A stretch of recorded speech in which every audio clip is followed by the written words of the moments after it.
Me 9:30 a.m. every weekday for The Briefing, your one-stop shop for everything you need to know about what's going on in politics today. I wonder if this is a deal that might need to be like the biscuits in this factory, twice baked. Is there not an opportunity here to win out against the extremes? Tom Harwood, GB News. What are you going to do about it? Things should have been done differently, and they certainly are being done differently. Don't miss it. The Briefing with me, Tom Harwood, 9:30 Monday to Friday on GB News. I'm Mark Dolan. Join me at 11 on GB News for Headliners, in which I'll be joined by two of the UK's top comedians discussing tomorrow's papers. If it's an important story, we'll cover it, but we'll have some fun along the way. Headliners, the late-night paper review that won't send you to sleep like the others will. 7 nights a week at 11 p.m. on GB News.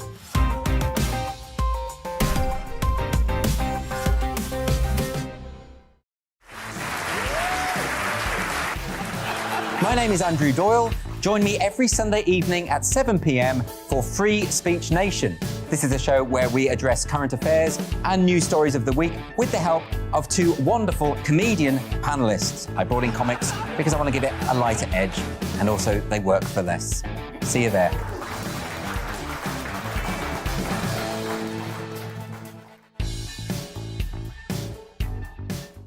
Monday to Thursday, 9 p.m. till 11 p.m. Join me, Dan Wootton. I'll bring you the sharpest takes and hottest debates. And it's about standards and public life. No, I'll tell you what's hypocrisy, Narendra. I guarantee you there'll be no spin. We believe in the UK. No bias, no censorship. It just doesn't make sense to me. He wasn't doing his job as Chancellor. And no reason to go to bed. So I guess they've always been quite woke. That's Dan Wootton tonight on TV, radio and online. Monday to Thursday from 9 p.m. till 11 p.m. on GB News.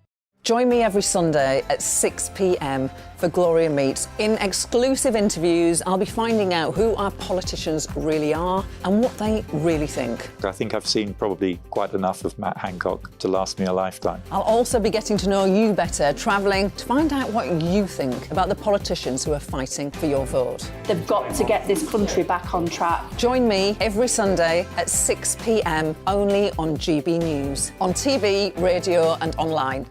We are GB News, and we'd like to say thank you to each and every one of you for bringing us your conversations, for helping our great nation find its voice. We are here for you on radio, television, and online, across England, Scotland, Wales, and Northern Ireland. It's not the BBC, you actually get your facts right. We are proud to be GB News, the People's Channel, Britain's news channel.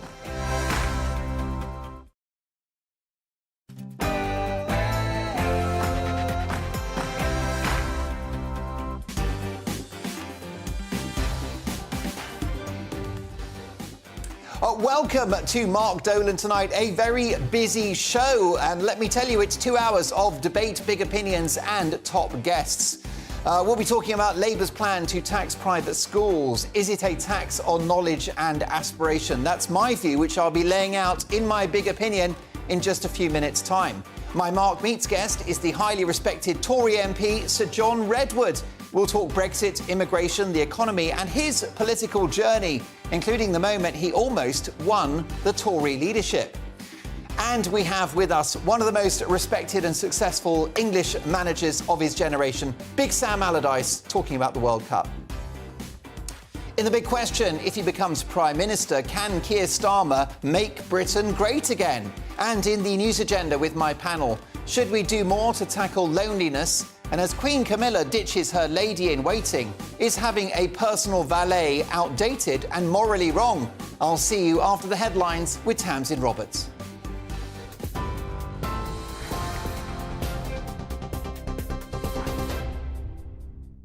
Mark, thank you, and a very good evening from the GB newsroom. The fatal stabbings of two 16-year-old boys in south-east London are linked, police say. Kiani Solanki and Charlie Bortolo were both stabbed to death yesterday afternoon, just a mile apart. Officers say they're keen to hear from anyone who may have seen a dark-coloured SUV-type vehicle in the area. Here's the Met's south-east deputy commander. On Saturday evening, at around 5:10, police were called to reports of two people injured in two locations. The locations are approximately 1 mile apart. Emergency services attended immediately, and at each location they found a 16-year-old boy suffering stab injuries. Tragically, both boys died of their injuries. The online safety bill will be updated next month to criminalise the encouragement of self-harm. The changes come into place following the death of 14-year-old Molly Russell, who ended her life in 2017 after viewing harmful content on the internet. The new bill will make it illegal for online material to encourage self-harm.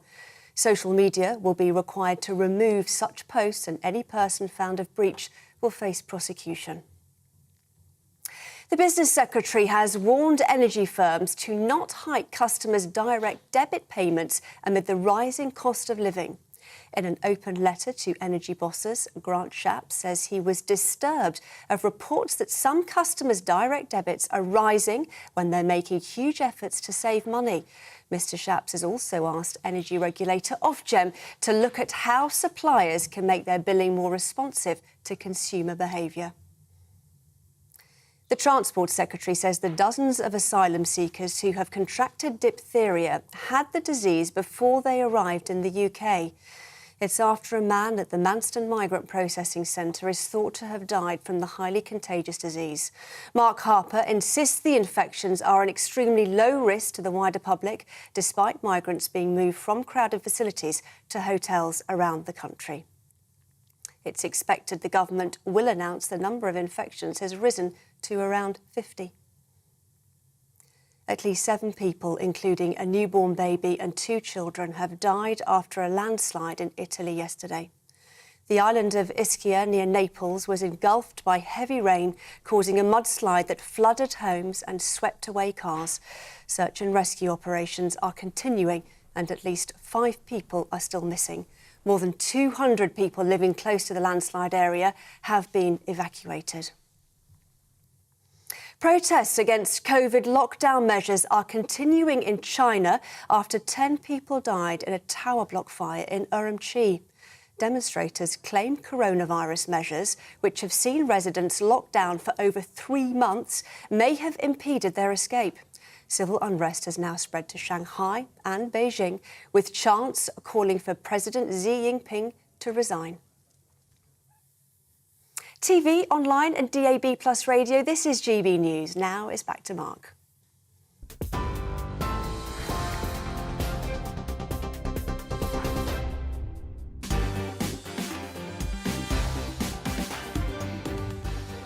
Great to have Tamsin back on the show. She returns in an hour's time. Welcome to Mark Dolan tonight. In my big opinion, Labour's plan to tax private schools is a tax on knowledge and aspiration. It is the politics of envy. Find out why shortly. In the big question, if he becomes Prime Minister, which looks likely now, can Keir Starmer make Britain great again? We'll debate that from both sides, including ex-Labour MP Simon Danczuk and former Tory politician and Minister Anne Widdecombe. My Mark Meets guest is the highly respected Conservative MP Sir John Redwood. We'll talk Brexit, immigration, the economy and his political journey, including the moment that he almost won the Tory leadership.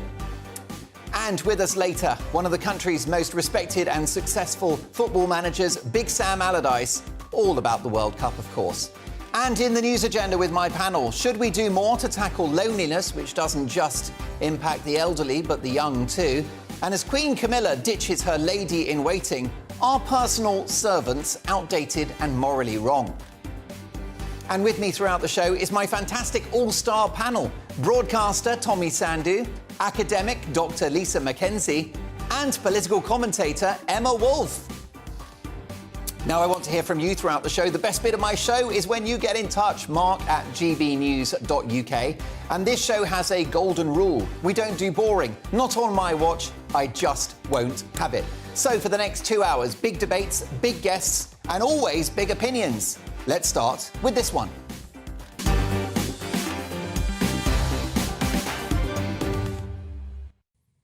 Sir Keir Starmer is looking increasingly likely to be our next Prime Minister, which is why we should take seriously the things he says that he will do. And fair play, he has rehabilitated his party impressively, tackling the evil of anti-Semitism and curtailing the hard left in his ranks. So it's arguably his to lose at this stage. But this man who campaigned for Jeremy Corbyn to be Prime Minister, which would have been a national security and economic disaster, still has some unwelcome remnants of Corbynism in his policy platform.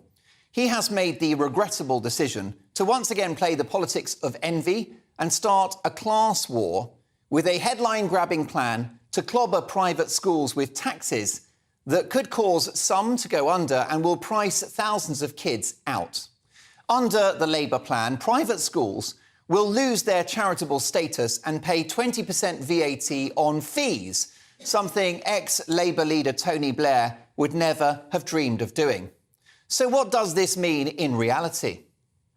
Well, it's feared that upwards of 90,000 pupils, that's right, 90,000 pupils, would exit the private sector and need a state education as fees become unaffordable for families.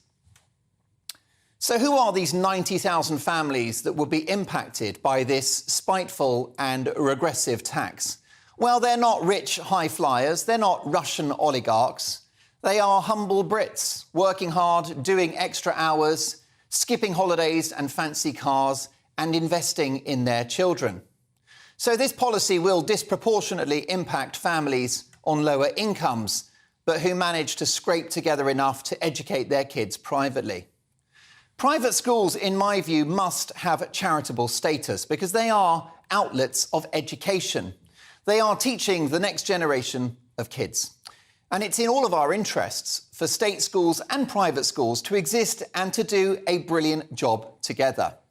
British private schools are world-renowned, and some of the greatest high achievers flock to the UK in the knowledge that their offspring will get a great education. Clobber private schools, and it's another disincentive for people that achieve great things to come and do that here in Britain. In some cases, these schools have hundreds of years of history, having produced engineers, artists, scientists, and even prime ministers. And in this act of intellectual and cultural vandalism, a Labour government would effectively be slapping a tax on learning. Starmer was a pupil at Reigate Grammar School when it transitioned into a fee-paying institution. So he comes from private school. The local authority paid his fees, but a private education it was nonetheless. Jeremy Corbyn went to private school as well. Of course he did. Even Labour's ultra-socialist Diane Abbott, a pillar of the left, a progressive icon. Well, she left her principles at the school gate when she sent her son, yes, to a top private school. You couldn't make it up. Starmer says that the money raised will go into state schools. But the problem is that the tens of thousands of kids evicted from the private sector will be going into state schools as well. Where are those 90,000 school places going to magically come from? Most families can't get a good local school at the best of times, with many doing an hour commute both ways. What will this do to pressure on school places? And the current cost of a secondary education per pupil is around £7,500 a year. For the predicted 90,000 kids that would leave the private sector, that's an annual bill of £675 million.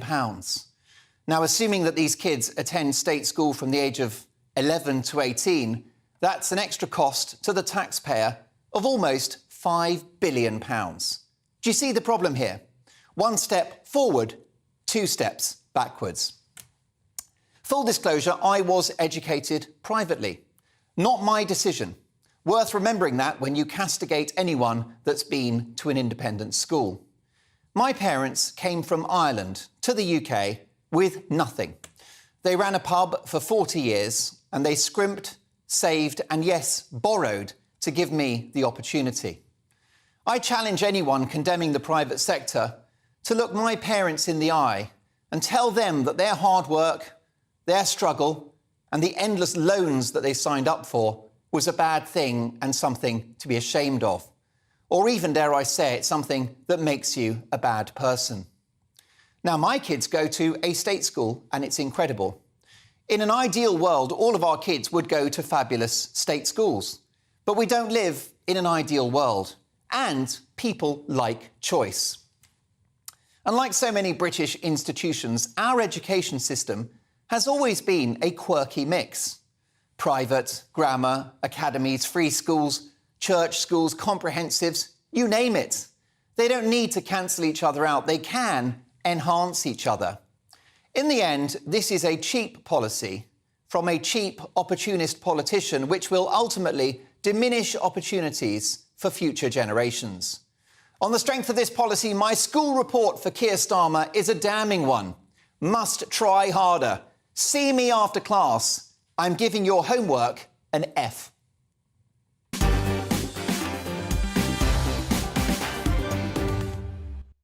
And I don't give a lot of people an F, let me tell you. What's your view? Mark at gbnews.uk. I'd love to hear if you agree. I'd love to hear from you if you don't agree, because this show is a broad church and all opinions are welcome. I'll get to your emails shortly, reacting to my big opinion on my fantastic panel who are here all night. We have academic Dr. Lisa Mackenzie, broadcaster Tommy Sandu, and political commentator Emma Wolfe. Lisa, let me start with you. I believe that in an ideal world, all our kids would go to fabulous state schools, but these private schools have a history, they make a contribution, and to see the eviction of 90,000 kids would cost the taxpayer a fortune. Where have you got that figure from, 90,000? This is from a representative of the private sector who are saying that because VAT goes on school fees, it will price parents out of the market. They'll take their kids out. Yeah. Well, that's from a representative of private schools that have got an interest in not getting rid of the charitable status because of the tax that they'll save. So let's just set that to one side. But I think the biggest issue that we're talking about here is what do private schools do in the UK and why is there such a massive market for private schools? And the reason why private schools are so popular amongst the middle class, and that is who are sending their children to private schools.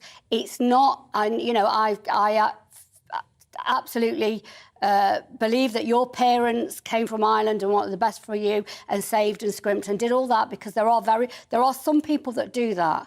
But the majority of parents that send their kids to private school are middle class parents who know that by sending their kids to private school, they are almost like cheating the system. They know that there will be unfair advantages attached to their kids going to private school. I teach in universities. I see these unfair advantages every day, but I also see the unfair disadvantages. You know, if people want to send their kids to private school, I am more than happy. They can do that. However, what they've got to do is understand that inequality in Britain is rising. Social mobility has been stagnating for about 20 years. And by sending your child to private school, you are ultimately cheating the system, because private schools are particularly focused on A-level results and where they send and which schools those children go, which universities those children go to. They're really focused on that. And so then you get to go to a good university, a Russell Group university from your private school, and therefore your social capital, your economic capital and your cultural capital all sort of aligns, and then that gives you unfair advantages over people that didn't go to private schools. I've worked in many, many Russell Group universities, and students on the first day, they ask each other, which school did you go to? They are not asking what school you went to. What they're asking is whereabouts in the hierarchy do you figure? Because which school is better than what? And if you are a working class student at a Russell Group university and you are asked that question, which school did you go to, and you just say your ordinary comprehensive school, they then know where to rank you. And that happens all the way through their school life and then all the way into their work life. Well, Lisa, I defer to your knowledge as an educator, and of course you're brilliant at what you do. You're entitled to your view, but what's yours, Emma Wolfe? Look, I think Keir Starmer's proposal here is utter hypocrisy, given his own background, and his wife went to private school as well. But also, it's utterly stupid. I think it's a myth. Like you say, Mark, it's a myth that all private school families are wealthy. I'm another example. I went to the top girls' private school in the UK. My parents have never had any money. They are poor as church mice. I went through a combination of bursaries, scholarships, and just saving. My parents I've never got any of those. I'm too thick. Well, OK, but bursaries you can apply for, that bursaries are what people go on if they are too thick. No, I mean, there's a limited number of all of these things. But all of those people are not super wealthy. They are parents who really care about their children's education. And Lisa makes some interesting points, but I just don't agree that parents are trying to buy privilege. They're trying to game the system or get that unfair advantage. It is about education. It's about, It's my not parents... about education. My parents brought us up without television. It's another example. They cared passionately about reading and books, so therefore they wanted us to go to the best schools. I also think it's very odd that in this country you can spend money on flat-screen TVs, fancy cars, a brand-new 4x4 Jeep, foreign holidays, Caribbean holidays, whatever, fake nails. You can spend your money on whatever you like and no one criticises you. But if you dare to spend money on your child's education, if you dare to prioritise your child's education, you're basically a toff. You're fair game. And I think that is appalling. Well, I do think what Lisa has had to say will reflect the view of many. But what's yours, Tommy? Well, my kids are in private school, so I'm just declaring that right now, 2 of them.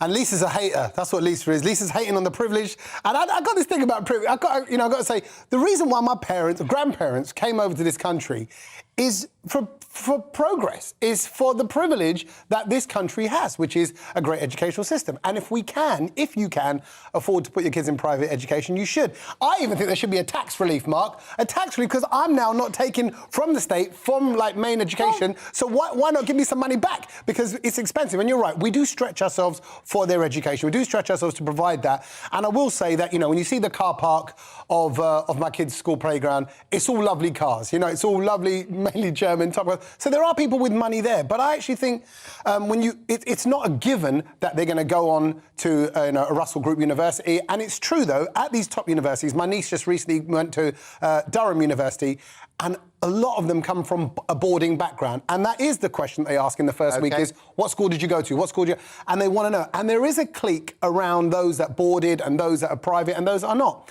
But that's life. And there's going to be different people from different walks of life, and you live your experience. Can I just say, I could give you some advice, briefly, actually. Lisa? I could give you some advice, because I had a look quickly about tax relief for sending your kids to private school. And apparently, accountants give you this sort of advice. If you set up a family business and your parents get involved in this sort of sending your kids to private school, you can save up to £5,000 in your own tax. Well, that certainly sounds like a loophole that should be closed. Yes, and Lisa, you've made fair points. I think that Emma has, and Tommy. So now it's over to the audience. What do you think? Mark at gbnews.uk.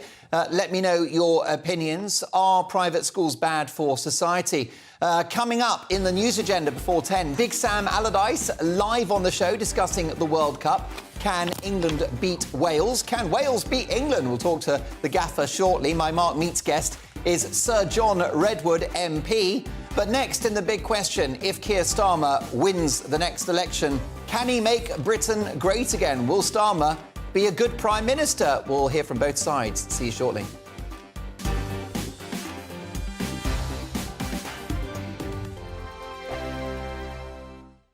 Monday to Thursday, 9 p.m. till 11 p.m. Join me, Dan Wootton. I'll bring you the sharpest takes and hottest debates. And it's about standards and public life. No, I'll tell you what's hypocrisy, Narendra. I guarantee you there'll be no spin. We believe in the UK. No bias, no censorship. It just doesn't make sense to me. He wasn't doing his job as Chancellor. And no reason to go to bed. So I guess they've always been quite woke. That's Dan Wootton tonight on TV, radio and online. Monday to Thursday from 9 p.m. till 11 p.m. on GB News. Every morning from 6 o'clock, we'll wake you up with GB News Breakfast with all the stories you didn't know from the night before. So whether it's serious news, entertainment, or your own views from all over our great nation, we're here to kick off your day with a smile. The national media should be reflecting and reporting what's happening here. You will notice the northwestern accents. Whether you're with us on TV, radio, or online, every morning it's breakfast from 6 a.m. Hope you can join us.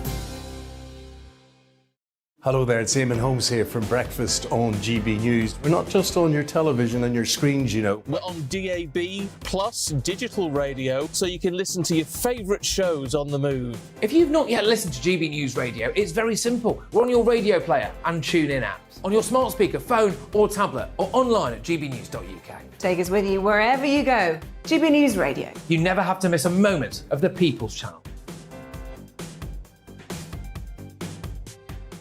Join me every Sunday at 6 p.m. for Gloria Meets. In exclusive interviews, I'll be finding out who our politicians really are and what they really think. I think I've seen probably quite enough of Matt Hancock to last me a lifetime. I'll also be getting to know you better, travelling to find out what you think about the politicians who are fighting for your vote. They've got to get this country back on track. Join me every Sunday at 6 p.m. only on GB News, on TV, radio and online. My name's Tom Harwood and join me 9:30 a.m. every weekday for The Briefing, your one-stop shop for everything you need to know about what's going on in politics today. I wonder if this is a deal that might need to be like the biscuits in this factory, twice baked. Is there not an opportunity here to win out against the extremes? Tom Harwood, GB News. What are you going to do about it? Things should have been done differently, and they certainly are being done differently. Don't miss it. The Briefing with me, Tom Harwood, 9:30 Monday to Friday on GB News. Hello, I'm Simon Evans. Join me on GB News for Headliners at 11 p.m, where I'll be joined by two of the country's top comedians as we take a look at tomorrow's newspapers tonight. If it's a big story, we'll be covering it, I guarantee, but we'll also have some fun along the way. That's GB News Headliners at 11 p.m. We won't put you to sleep, unlike some of the other paper review shows out there. So join us, 11 p.m, 7 nights a week.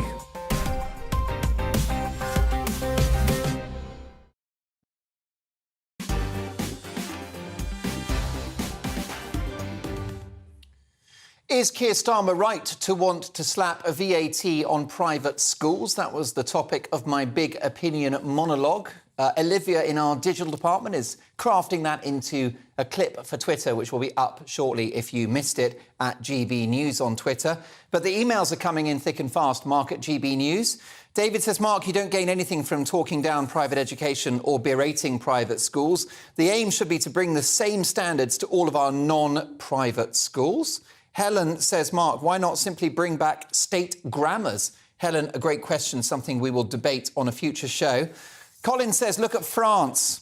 The French education system consists of 3 stages: primary, secondary and higher education. They all generally leave school reading and writing. Get rid of all private schools, says Colin. And last but not least, how about this from Wayne, an absolute corker. Wayne says, Mark, if you send your kids to private school, they will end up in university, then gluing themselves to the road in no time. Brilliant stuff. Listen, keep those emails coming. It's always the best bit of the show. Mark at gbnews.uk. It's time now for this.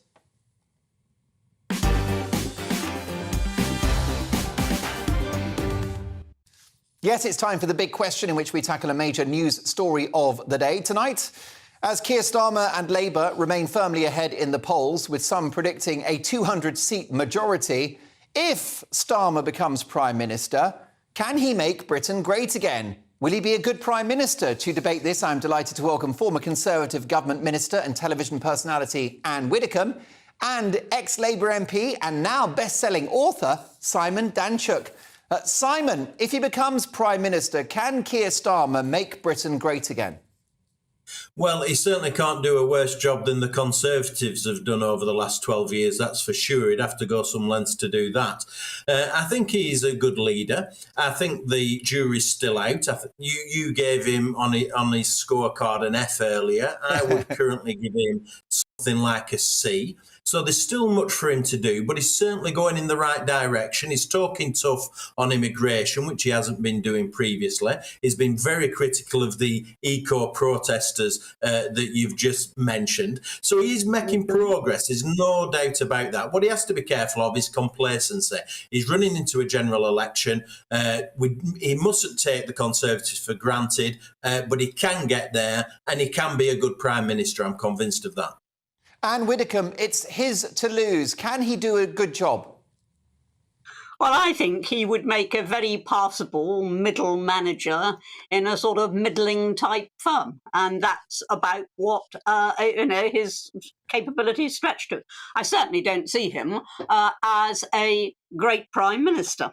I mean, this is the man who, not so long ago, couldn't even say in a television interview whether it was possible for a woman to have a male appendage. I mean, that is how completely, stupid and vacillating he is, unwilling to give an opinion on what was at that time quite an issue. He doesn't have vision. To lead, you need massive vision. There is nothing that we know about Keir Starmer's vision. What you actually have is a situation where you can tell exactly what he's going to say tomorrow by looking at today's headlines. So if today's headlines are about too much immigration, tomorrow he will say we've got too much immigration. And if today's headlines are about Brexit, tomorrow he will say, despite the fact that he used to be in favour of a second referendum and was totally anti-Brexit, he'll say, oh, no, we must make the best of Brexit. This is the man who supported Corbyn. Now, how on earth are you going to trust somebody? Where is the vision of a man who supported Corbyn? And what's his reaction to tax? His reaction to tax is more of it. And slam it on the private schools, for example. Now, that is not vision. Thatcher had vision. Truss, God bless her, she made a mess of it, but she had a vision. And that is what you need. And if you can't set out the sort of Britain that you want to see, and then set out how you're going to get there, that is not leadership. Leadership is not responding to today's headlines. Indeed, leadership Simon often means going against today's headlines. Simon Danchuk, I wonder whether shares in Keir Starmer are a little too high at the moment. I'm curious about whether voters, especially in those red wall seats, will forgive Keir Starmer for seeking to reverse Brexit and for his support of Jeremy Corbyn. Well, I think these are very good points, and Anne makes a number of interesting points. She described him as sort of middle management. That's exactly how Rishi Sunak has been described in the Sunday newspapers. That's how he's been described by a number of political commentators today. And the public will judge Keir Starmer against Rishi Sunak. And so he really has to pull something out of the bag if he's going to have any impact in terms of the general election. Where I do agree with Anne is in terms of creating a vision, providing the public with a vision. And this is where Keir really has to come to the fore. Anne is exactly right. Great prime ministers, great leaders offer a vision to the country which the public can buy into. Tony Blair did that very much in the run-up to 97. And Keir Starmer is no Tony Blair, but he has to get somewhere near the mark in terms of achieving that sort of vision that people can buy into. So in answer to your question, Mark, if the public are going to accept him and buy into what he has to offer, then Anne is absolutely right. He has to craft a much stronger vision than he's currently offering at the moment. Now, Cal and Cliff, can you please flash up the response from our viewers to the text poll in relation to Keir Starmer? Because we conducted a Twitter poll earlier today, and we simply had the question that's the topic of tonight's big question, which is, can Keir Starmer make Britain great again? That's what we asked. And here are the results. 9.4% said yes, Starmer can make Britain great again. 90.6% say no. Now, clearly, Anne Widdecombe, that is not a scientific poll. We're just testing the pulse of our viewers. But it does remain the case that Rishi Sunak is considered by voters of all parties to be a more suitable Prime Minister. So do you think that the Starmer issue could hold Labour back? I think it might well hold Labour back, but I don't see any other leader in their ranks that would do a better job. I mean, if you ask, can Starmer make Britain great again? I think the answer, even in a very scientific poll, would be no. I don't see greatness in this man, but that is not what the opinion polls are actually asking. They're all asking, who would do the better job? Who do you trust more? They're asking different questions. Your question to us is, can he make Britain great? The answer to that is a flat no, because he doesn't. However, Anne, you're a very even-handed and fair person. You always give credit where it's due. And Keir Starmer has rehabilitated the Labour Party. He has rid it of the evil of anti-Semitism. He's put the hard left in their place. Momentum are in retreat. Jeremy Corbyn's not even in the party.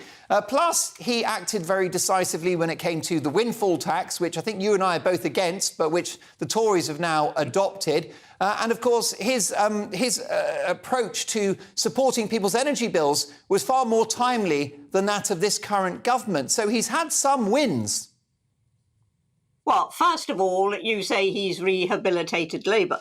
I think public opinion has rehabilitated Labour. They had a staggering loss in 2019, really staggering. They had to face up to what Corbyn actually meant.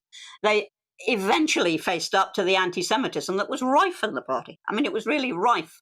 I'm not convinced it's wholly gone away now, but I think, yes, you're right. He's made what efforts he can to get rid of that. But I do not think that those things are just down to Keir Starmer. Leaders have taken on their left before. If you remember, Neil Kinnock himself, no righty, actually took on militant tendency. He took on the left. And in the light of huge election defeats, Labour will go with that. Even the left wing of Labour will go with that because they want to win. And the reason that Blair was so successful at containing the left was because he was winning. And as long as he's winning, Labour, as long as he was winning, Labour would stay with him. But the instant he lost, then you had the left coming back to the fore. And they're there lurking. Starmer hasn't got rid of them. They're there lurking. Can Keir Starmer make Britain great again? Well, Simon Danchuk, it seems you think he can make Britain quite good again. Your final thoughts, please. Well, in fairness to your viewers and that opinion poll, I think what they're saying is that it will take more than just Keir Starmer to make Britain great again. That's the reality of it. The most important survey we've had over the last few days is of Conservative MPs, and a fair proportion of them, something like 10-15%, are deciding to jump ship and not even stand at the next general election. Where I do agree with Anne is that Keir needs to take on the left, and he'd do very well by sacking Corbyn from the party completely, and that would go down very well with the public. Fascinating conversation. Anne, you're waving your hand. Yes, if I could just have one comeback on that about Conservatives leaving. What the issue is when you're looking at the fortunes of a party is not whether people are just leaving Parliament, it's whether they are crossing the floor.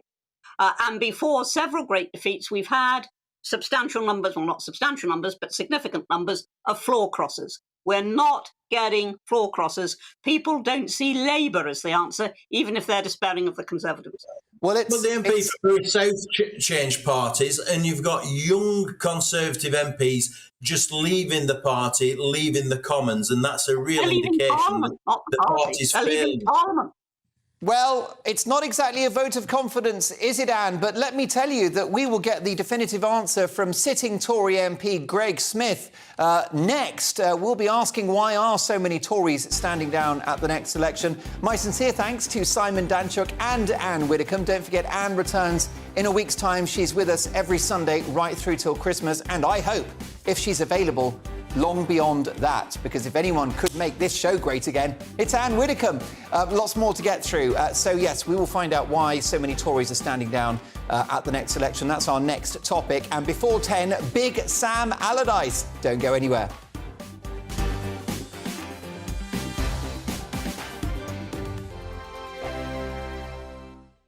We are GB News, and we'd like to say thank you to each and every one of you for bringing us your conversations, for helping our great nation find its voice. We are here for you on radio, television, and online. Across England, Scotland, Wales, and Northern Ireland. It's not the BBC, you actually get your facts right. We are proud to be GB News, the People's Channel, Britain's news channel.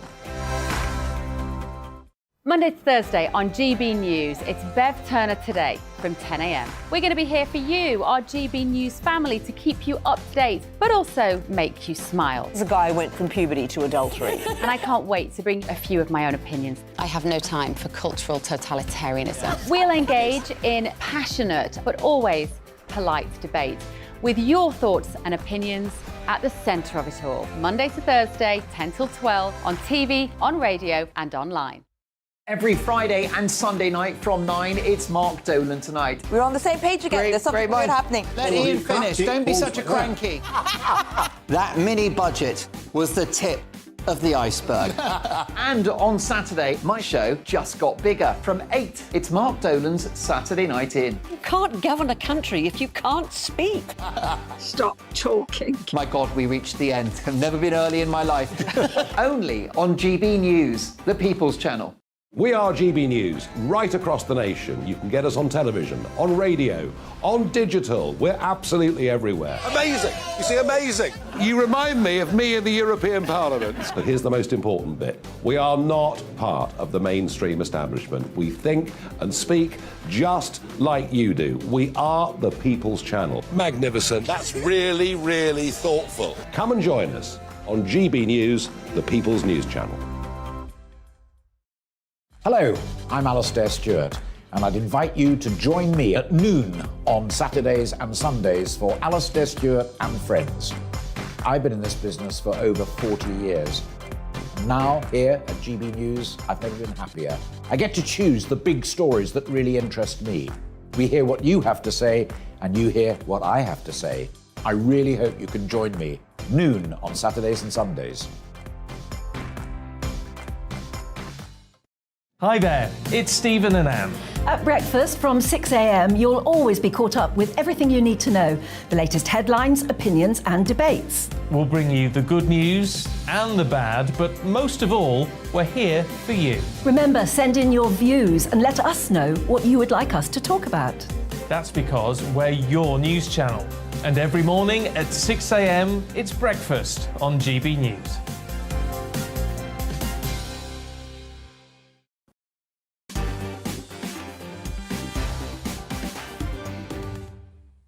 A big reaction to our debate about whether Keir Starmer can make Britain great again. David says, hi, Mark, my issue with Starmer is that he will say anything and everything to get elected, and then we're in trouble. The hard left have not gone away. They're just lying low, waiting to strike. And Christine says, Mark, the Labour Party needs Andy Burnham as a future Prime Minister. Well, Christine, I agree. I happen to think that Burnham is a far more talented politician. But there you go. Keep those opinions coming. Mark at gbnews.uk. And as Anne Widdecombe just mentioned in our previous debate, it's been another tough week for the Tories, with the news that MPs Gary Streeter, Deanna Davison, Chloe Smith and William Ragg will all not stand at the next election. There are rumours that over 50 Tory MPs may indeed not contest their seats in a couple of years' time. So why are so many Conservatives choosing not to stand again? Let's speak now to Conservative MP Greg Smith, who is the member for Buckingham. Good evening, Mr. Smith. Thank you for joining us. Good evening. Anne Widdecombe's argument, and I'm sure you listen to Anne with a keen ear, is that these politicians are not crossing the floor, they're leaving the House. Is there a difference between the two? Well, there'd be a huge difference. I think it would be a massive cause of concern if colleagues were leaving the party in any number at all to go to our political opponents. I think there's a reality here that actually before every general election, a proportion from every single party choose to stand down for a variety of different reasons. I think why this has caught the news agenda a little bit is that it's happening earlier than it normally would. And that actually can easily be explained by the quite significant boundary changes that are happening ahead of the next election. You know, the map is being redrawn to equalise the number of electors in every constituency. Some people are finding themselves where their seat has quite literally been abolished, and others, because the party wants to understand how many seats they've got to fill vacancies for candidates, are asking us a lot earlier than they usually would, are you going to stand again? And so that's why we're getting this flurry coming out now, as some colleagues, sometimes because they've served a very long time, sometimes because they're looking at other priorities for their lives, having served in frontline office, are saying 2 years out from a general election rather than 2 months out from a general election that they're standing down. It's not much of a vote of confidence in the current regime, though, is it? Particularly with younger MPs announcing their departure. For example, Dehenna Davison of GBNews fame, as well as being a top Tory MP. Well, yeah, there are some colleagues who are still in their, actually I think Dehenna might even still be in her 20s, the very young standing down. But again, that's not unusual. I think back to the 2015 election, my old mate Chris Kelly, who was the MP for Dudley South, stood down after one term. I think he was in his 30s at that point, because he wanted to focus on his business career. He wanted to focus on other priorities. Politicians are human beings, believe it or not, and having served some 1 term, some 2 or 3 terms, choose to go on and voluntarily say, I'm going to do something different now. Yes, I mean, we are hearing so many high-profile figures that have been previous Tory supporters, including Lord Ashcroft, say that they just haven't seen the Conservatives this unpopular in the polls in recent memory. Is it salvageable now, or is it a case of damage limitation? No, we've always got to believe that it's salvageable. The polls make uncomfortable reading. They have done for a few months now, and I'm very alive to that, and I'm not going to try and pretend that it's going to be easy to get back to a position where we can win. But if we don't do that, if we don't prove ourselves once more, if we don't win back that trust on the economy, on stopping the people smugglers in the English Channel, on ensuring that we can actually get back onto that path to growth, it'll be a tough ask. But if we can't do that, then the left are going to win. And as your last discussion sort of hinted at a couple of points, back in 97, Tony Blair was a sort of centrist Labour leader that I think actually a lot of Tory voters could hold their nose. They didn't really like it, but they could accept him. Starmer is no Blair. Starmer is still a left-wing politician, way to the left of centre. He may not be Corbyn, even though he was campaigning for Corbyn to be Prime Minister only 3 years ago. But he's no centrist. He's no moderate Labour politician either. He's still fundamentally a socialist, still fundamentally someone who would bring about a pretty hardcore Labour government that would do an enormous amount of damage to the economy of this country and to our future prospects. Well, why are Labour ahead, though, and why are the Tories being outmanoeuvred on Brexit and immigration by Keir Starmer? I don't know as we're being outmanoeuvred on immigration. Again, there are some enormous challenges to be mounted there. As a government, as a Conservative government, we passed the Nationality and Borders Act, which gives us all the domestic powers we need to deal with the small boat crossings, to deal with illegal immigration. We are the ones that brought in the points-based immigration system that treats everyone, no matter where you are around the world, fairly and considers whether you've got something to bring to this country or not.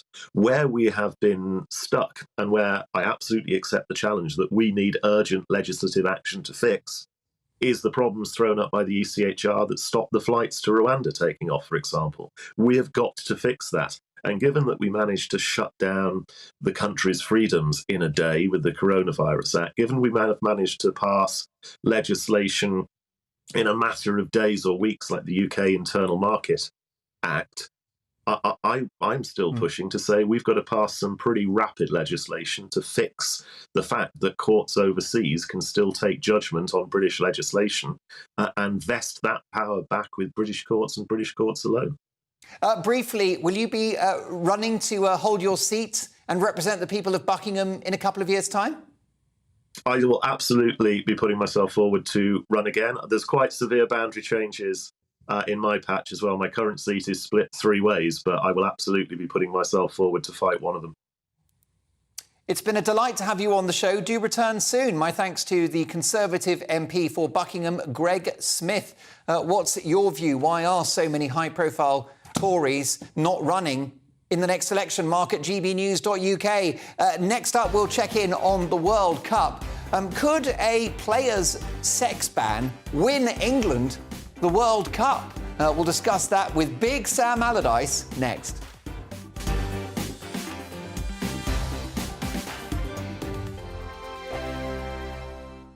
Monday to Thursday nights on GB News. At 6, it's Dubes & Co. 7 o'clock, Farage. At 8, join Mark Stein. And at 9, Dan Wootton Tonight, followed by Headliners. On TV, radio and online.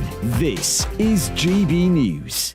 We are GB News, the People's Channel. Why not take us home with you by visiting the GB News shop at gbnews.store. You'll find all the official merchandise, a really good present actually for yourself, your friends or your family. We ship across the UK mainland at no extra cost. GB News, the People's Channel. Hello, I'm Esther McVeigh. And I'm Philip Davis. Whether you're watching or listening on TV, online or on radio, we handpick the latest stories, debates and expert opinions for your weekend. So whether that's politics, news or showbiz, we've got it covered. Join us every Saturday morning at 10 o'clock on GB News. Join my show Farage, 7 p.m. till 8 p.m. Monday through Thursday. And there you will get opinion, analysis, debate, and I'll cover stories that nobody else dares to touch. You've been cancelled. Join the club. Oh, my goodness me. And then for the last 15 minutes, talking pints. We're over a drink. We have a civilised conversation with someone. We very often disagree, but we do it in a grown-up way. Come and join me on Farage. Hello, I'm Michelle Dewberry and you can join me every weekday 6 till 7 on Dubes & Kerr. Me and my panel will get stuck right into the day's events and I can tell you, in fact, I can warn you, expect some robust debates, some strong opinions and perspectives from both sides of the fence. It's about you at home as well. I love to read out all of your comments, or at least as many as I can. So join me, Michelle Dewberry, Monday to Friday, 6 till 7 on Dubes & Kerr.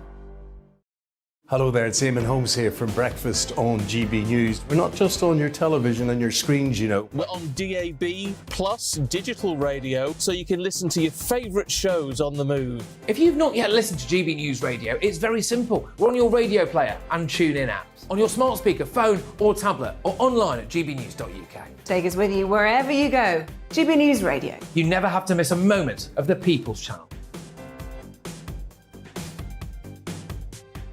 I'm Mark White. As GB News Home and Security Editor, I cover those key issues that are so important to you. Our authorities, our communities doing all they can to combat violent crime. With the public services under unbearable strain, why are we still failing to control our borders? Defence, the first priority of any government, has been continually hollowed out. Can we trust our politicians to protect the armed forces? Join me, Mark White, on GB News.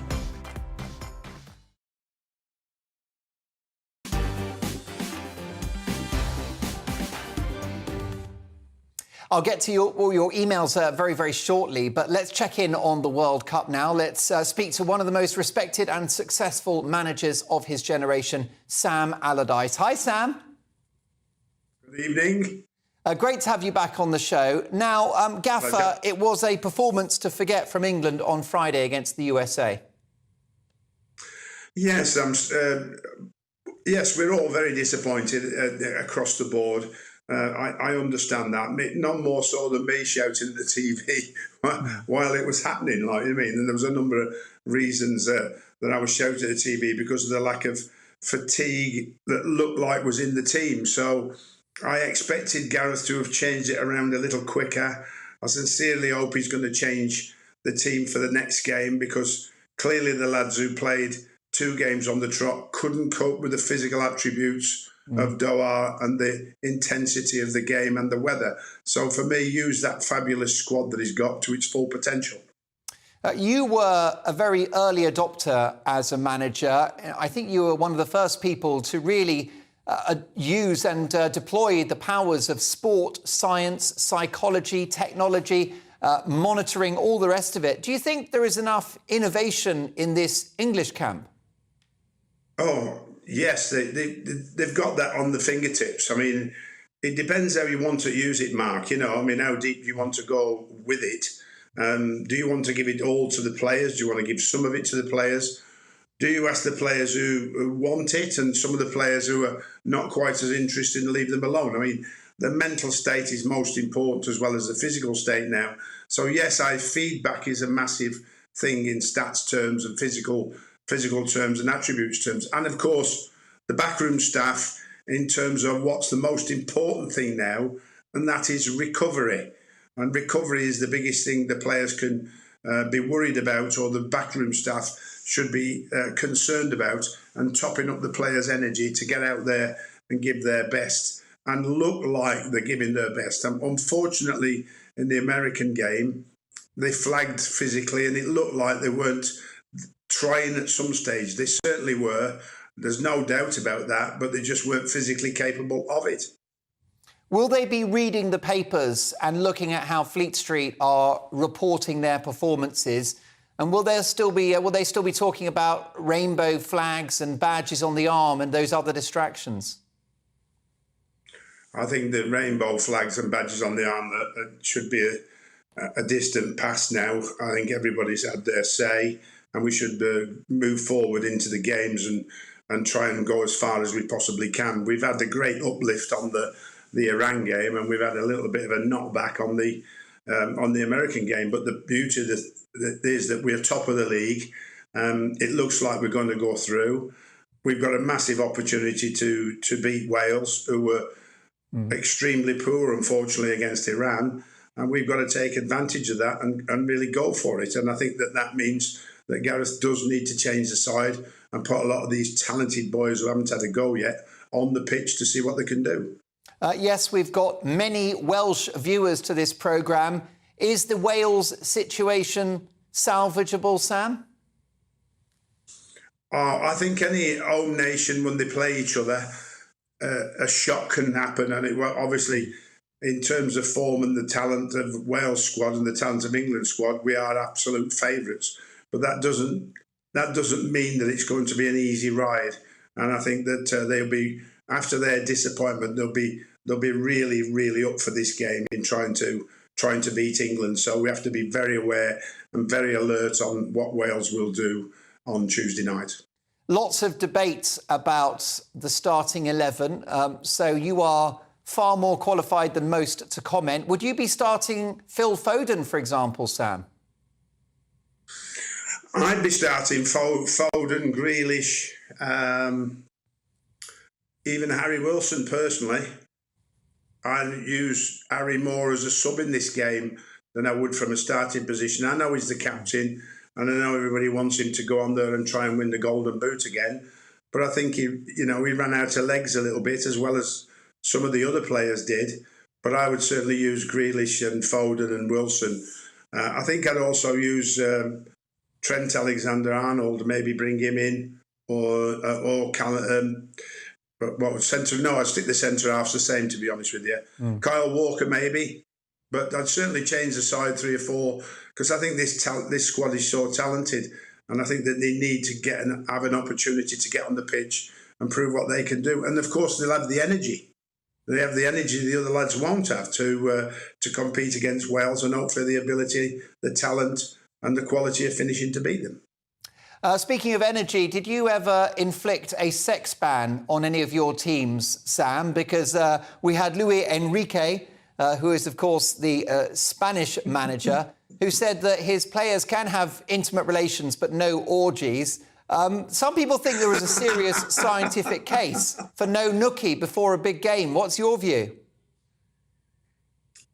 Depends how close it is to the big game, I think. I think that 10 minutes? How often do they see their loved ones to have intimate relations? I don't know. I mean, listen, it's up to the individual. If they get the opportunity to see their loved ones, it might make them play even better. Who knows?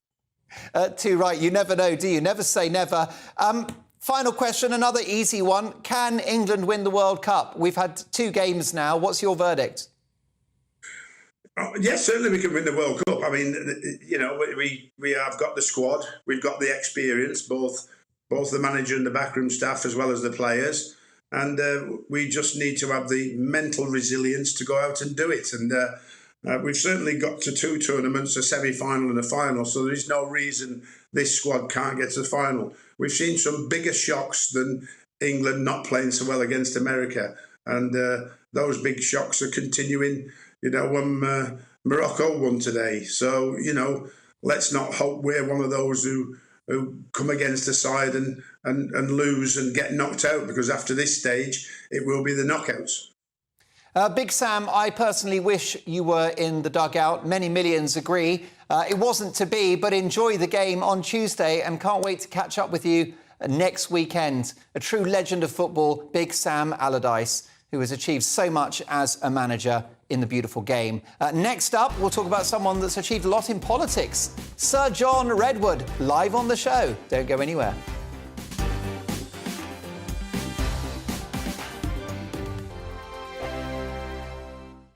My name's Tom Harwood, and join me 9:30 a.m. every weekday for The Briefing, your one-stop shop for everything you need to know about what's going on in politics today. I wonder if this is a deal that might need to be like the biscuits in this factory, twice baked. Is there not an opportunity here to win out against the extremes? Tom Harwood, GB News. What are you going to do about it? Things should have been done differently, and they certainly are being done differently. Don't miss it. The Briefing with me, Tom Harwood, 9:30 Monday to Friday on GB News. I'm Mark Dolan. Join me at 11 on GB News for Headliners, in which I'll be joined by 2 of the UK's top comedians discussing tomorrow's papers. If it's an important story, we'll cover it, but we'll have some fun along the way. Headliners, the late-night paper review that won't send you to sleep like the others will.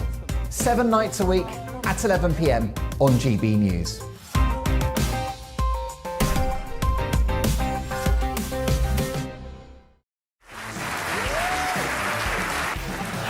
My name is Andrew Doyle. Join me every Sunday evening at 7 p.m. for Free Speech Nation. This is a show where we address current affairs and news stories of the week with the help of 2 wonderful comedian panellists. I brought in comics because I want to give it a lighter edge, and also they work for less. See you there.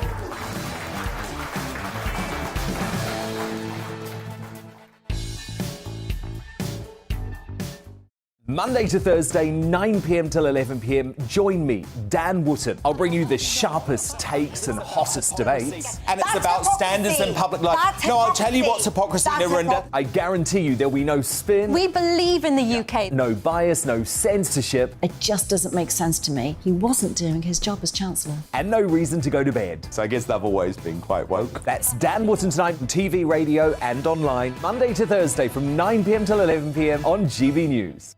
Join me every Sunday at 6 p.m. for Gloria Meets. In exclusive interviews, I'll be finding out who our politicians really are and what they really think. I think I've seen probably quite enough of Matt Hancock to last me a lifetime. I'll also be getting to know you better, travelling to find out what you think about the politicians who are fighting for your vote. They've got to get this country back on track. Join me every Sunday at 6 p.m. only on GB News, on TV, radio and online.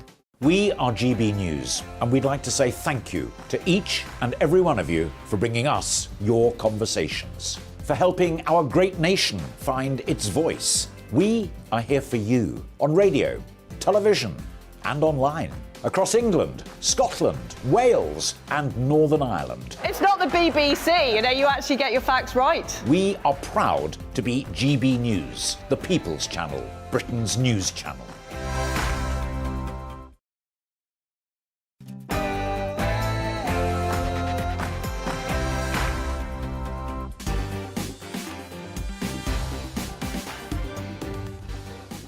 It is 10 o'clock. This is Mark Dolan tonight. Coming up, my Mark Meets guest is Sir John Redwood. We'll talk about whether he might just have been the best Prime Minister we never had. And in my take at 10, why we are sexualising young children. It's an absolute disgrace. Lots to get through, plus the papers, live and uninterrupted at 10:30. First, the headlines with Tamsin.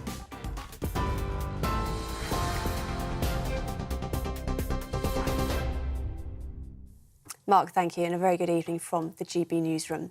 Police say the fatal stabbings of two 16-year-old boys in south-east London are linked. Kiani Solanki and Charlie Bortolo were both stabbed to death yesterday afternoon, just a mile apart. Officers say they're keen to hear from anyone who may have seen a dark-coloured SUV-type vehicle in the area.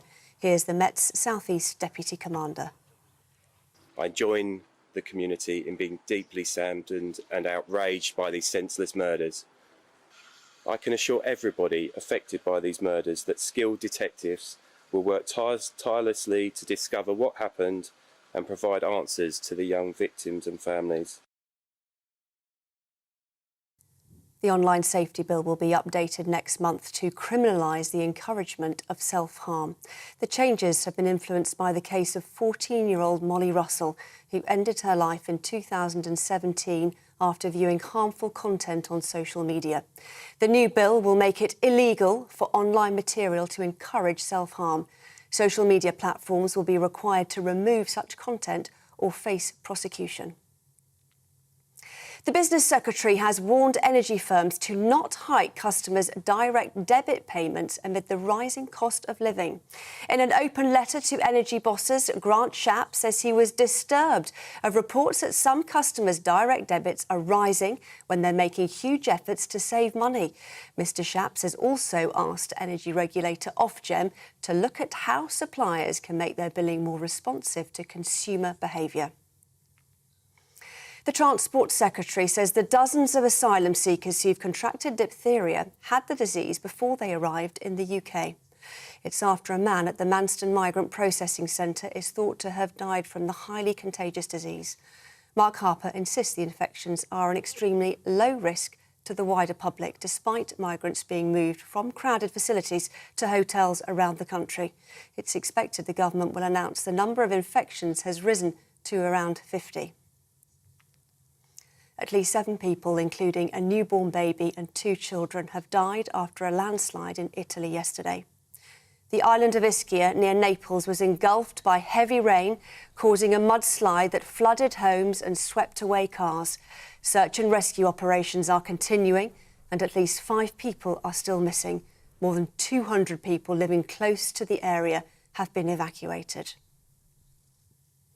Protests against China's COVID lockdown measures are continuing after 10 people died in a tower block fire in Urumqi. Demonstrators claim coronavirus measures, which have seen residents locked down for over 3 months, may have impeded their escape. Civil unrest has now spread to Shanghai and Beijing, with chants calling for President Xi Jinping to resign.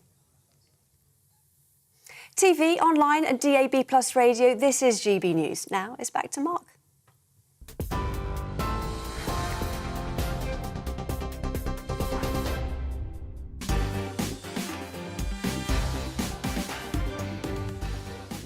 Many thanks to Tamsin Roberts, who returns in an hour's time. Welcome to Mark Dolan tonight. Big stories, big guests and always big opinions.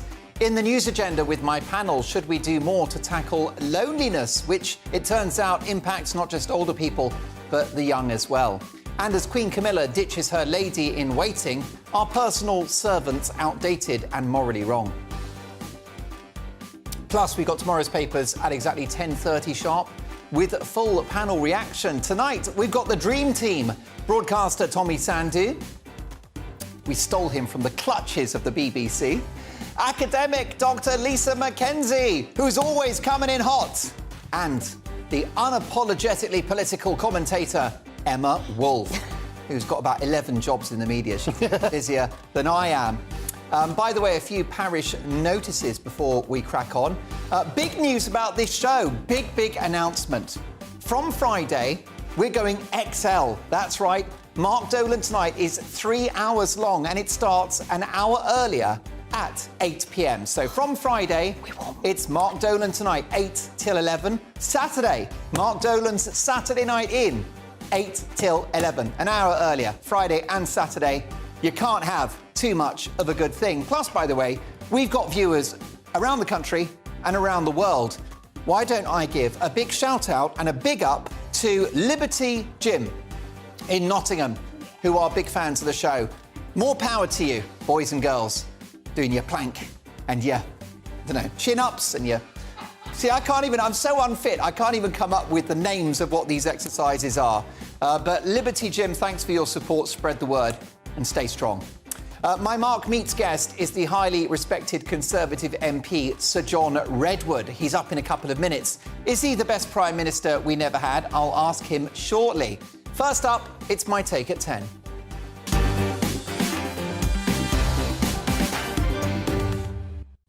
High-end fashion house Balenciaga, easy for you to say, has cancelled a Christmas ad campaign that features images considered highly inappropriate for children. As Cosmopolitan report, the series of adverts featured children holding teddy bears dressed in, wait for it, bondage gear. The strong bondage imagery saw the bears fully clad with S&M or sadomasochistic style harnesses. Another commercial, meanwhile, displayed Supreme Court documents relating to child pornography cases. This is an advert for a bag featuring kids and bondage. Now, Balenciaga, no, me neither, have faced widespread criticism from across the fashion industry and have since dumped the campaign and apologised. That's what I call a fashion faux pas. One of the truly dark developments of recent times is the sexualisation of children, whether it's drag acts at primary schools, explicit books explaining masturbation in school libraries, or disturbing so-called sex education lessons in which children are encouraged to question their gender and their sexual orientation.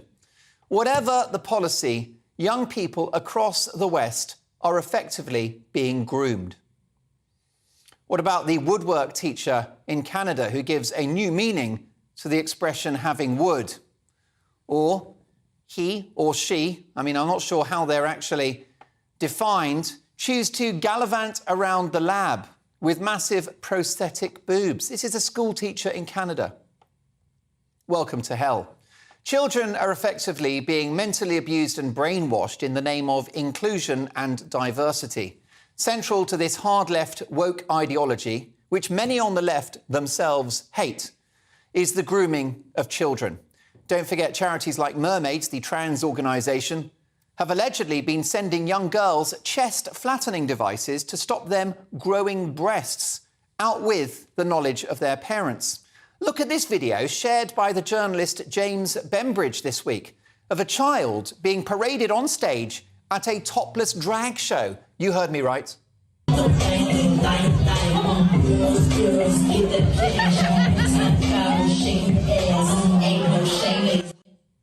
This is progress, is it? What about the US TV show Toddlers and Tiaras, in which 4-year-olds are dressed up in high heels and makeup, with one particular contestant dressed as Sandy from Greece, smoking a pretend cigarette? Wow. Tell me more, tell me more. Or how about the Netflix series Cuties, featuring 11-year-old girls twerking, which I'm told by my kids is sensual dancing, and I quote, exploring their femininity. They're 11. Whatever happened to Bugs Bunny, The Roadrunner and Sesame Street? These people are Muppets. We are witnessing the abuse of children playing out in real time, and apparently you're a bad person for pointing it out. Well, child safety and child protection and the preservation of childhood itself is the ultimate hill to die on. Why do we hate children so much these days? Whether it was needlessly closing schools during the pandemic as part of a pathetic and failed attempt to stop a virus, whether it was masking kids for 8 hours a day in the classroom without a shred of scientific evidence it would make a difference, whether it's exposing kids to wildly premature and inappropriate subject matter in primary and secondary school, whether it's twisted perverts in the classroom getting off on making young people an audience for their kinks, we are letting our kids down. What's terrifying is that these young people who are being brainwashed and exposed to awful material and who are effectively being lied to about the basic facts of science, human biology and history well, they're going to be running the world at some point, by which time it's too late. Let kids be kids and enjoy their innocence. Is that too much to ask? Our treatment of children in the modern era is a disaster and a catastrophe, and one for which we will pay a mighty price. It's the adults that need to grow up, not the kids.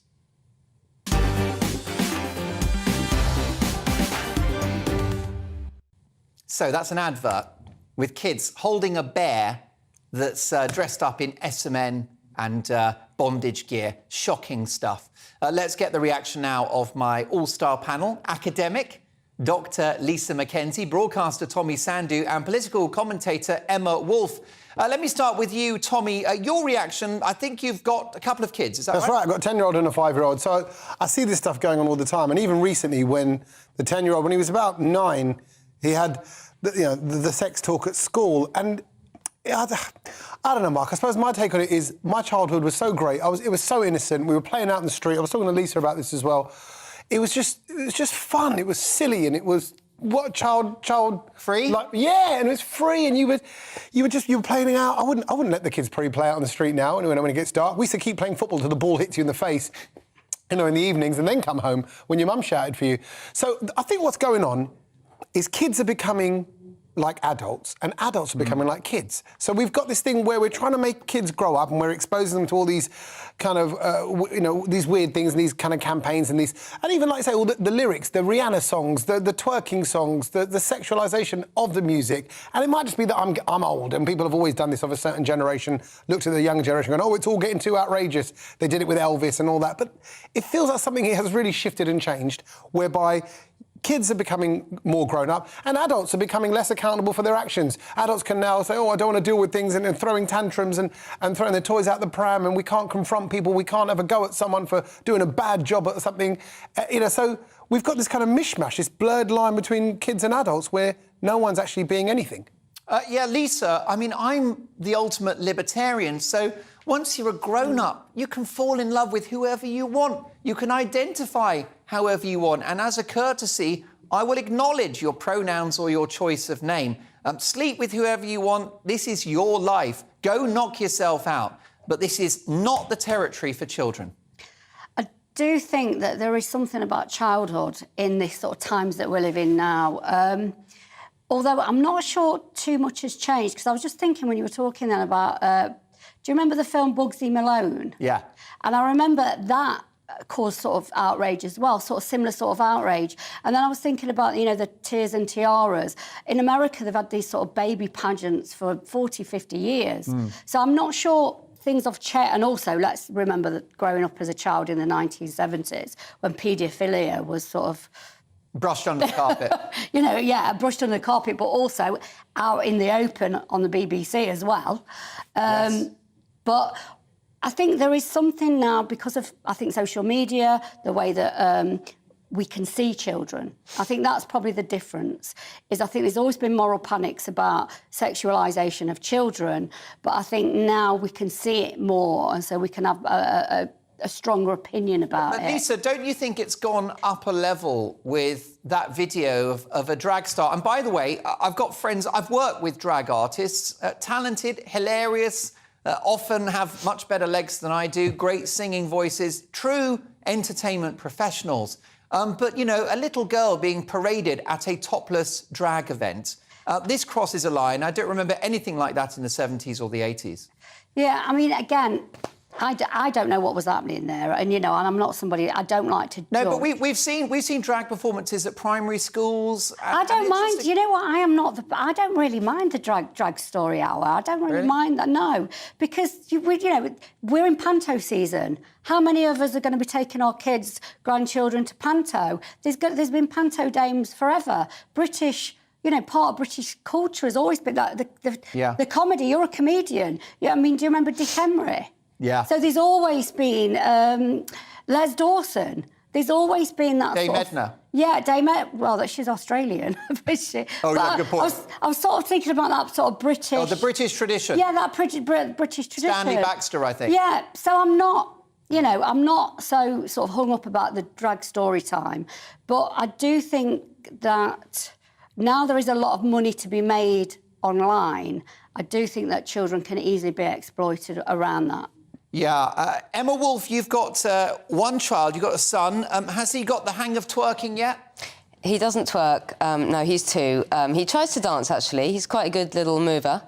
I think the pornification of our society has been going on for quite a few years. I mean, we've had little girls, you can buy bras for little girls, you can buy T-shirts. I'm so glad I don't have a girl child, because all the T-shirts are pink and they say, hey, babe, or whatever, silly stuff like that on makeup, all of that stuff.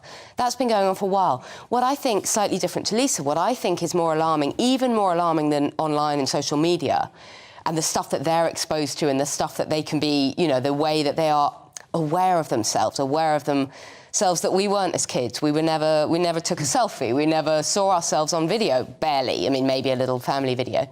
What I think is more alarming is this thing that you brought up, Mark, about questioning the gender identity, the inability to say to your little child, well, that's a boy or that's a girl. The fact that they've got, I mean, my nieces and nephews who are in their teens, they all have people in their classes who are gender neutral. That's astonishing to me, and yet for them it's totally normal. And that's okay as an adult. I don't care, like you, Mark, I don't care who you sleep with, I don't care who you're attracted to, what you do in bed, as an adult. But let children be children. And we've seen at the Tavistock Clinic recently the peril and the danger and the harm that can come to sort of forcing children to question really basic things like their gender and driving them into this kind of adult world of, questioning your own identity, questioning your own sexuality at the age of 9, 10, 11. That's not necessary. Let them deal with that maelstrom of emotions and all of that in their teens or in their 20s. Goodness knows we all go through, hormonal, difficult relationship stuff then. But for children that young to be struggling with that kind of thing, to have to worry like we do about calling someone he or she, I think that is child abuse. I think that's awful, and I think that is what ruins childhood. Now, I'm delighted to say that Emma, Lisa and Tommy return at exactly 10:30. You can set your watch to it, 10:30 on the button for tomorrow's papers.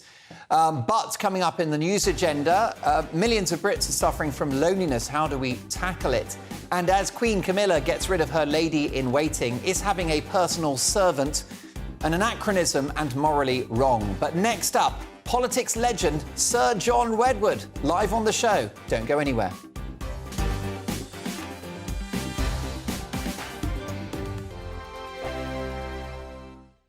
Monday to Thursday, 9 p.m. till 11 p.m. Join me, Dan Wootton. I'll bring you the sharpest takes and hottest debates. And it's about standards in public life. No, I'll tell you what's hypocrisy, Narendra. I guarantee you there'll be no spin. We believe in the UK. No bias, no censorship. It just doesn't make sense to me. He wasn't doing his job as Chancellor. And no reason to go to bed. So I guess they've always been quite woke. That's Dan Wootton tonight on TV, radio and online. Monday to Thursday from 9 p.m. till 11 p.m. on GB News.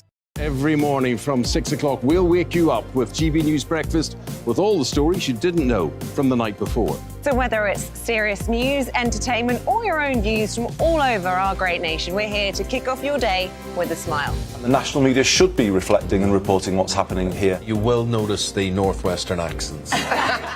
Whether you're with us on TV, radio, or online, every morning, it's breakfast from 6 a.m. Hope you can join us. Hello there, it's Eamon Holmes here from Breakfast on GB News. We're not just on your television and your screens, you know. We're on DAB plus digital radio, so you can listen to your favourite shows on the move. If you've not yet listened to GB News Radio, it's very simple. We're on your radio player and TuneIn apps, on your smart speaker, phone or tablet, or online at gbnews.uk. Take us with you wherever you go. GB News Radio. You never have to miss a moment of the People's Channel. Join me every Sunday at 6 p.m. for Gloria Meets. In exclusive interviews, I'll be finding out who our politicians really are and what they really think. I think I've seen probably quite enough of Matt Hancock to last me a lifetime. I'll also be getting to know you better, travelling to find out what you think about the politicians who are fighting for your vote. They've got to get this country back on track. Join me every Sunday at 6 p.m. only on GB News, on TV, radio and online. My name's Tom Harwood, and join me 9:30 a.m. every weekday for The Briefing, your one-stop shop for everything you need to know about what's going on in politics today. I wonder if this is a deal that might need to be like the biscuits in this factory, twice baked. Is there not an opportunity here to win out against the extremes? Tom Harwood, GB News. What are you going to do about it? Things should have been done differently, and they certainly are being done differently. Don't miss it. The Briefing with me, Tom Harwood, 9:30 Monday to Friday on GB News. Hello, I'm Simon Evans. Join me on GB News for Headliners at 11 p.m, where I'll be joined by two of the country's top comedians as we take a look at tomorrow's newspapers tonight. If it's a big story, we'll be covering it, I guarantee, but we'll also have some fun along the way. That's GB News Headliners at 11 p.m. We won't put you to sleep, unlike some of the other paper review shows out there. So join us, 11 p.m, 7 nights a week.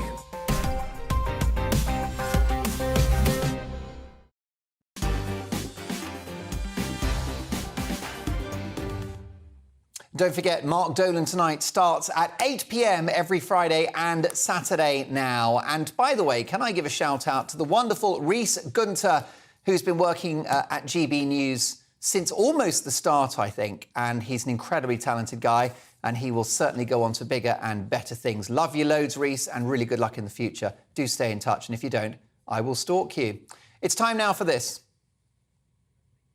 That's right, it's time for Mark Meets, in which I speak to the biggest names in the world of politics, showbiz, sport, business and beyond.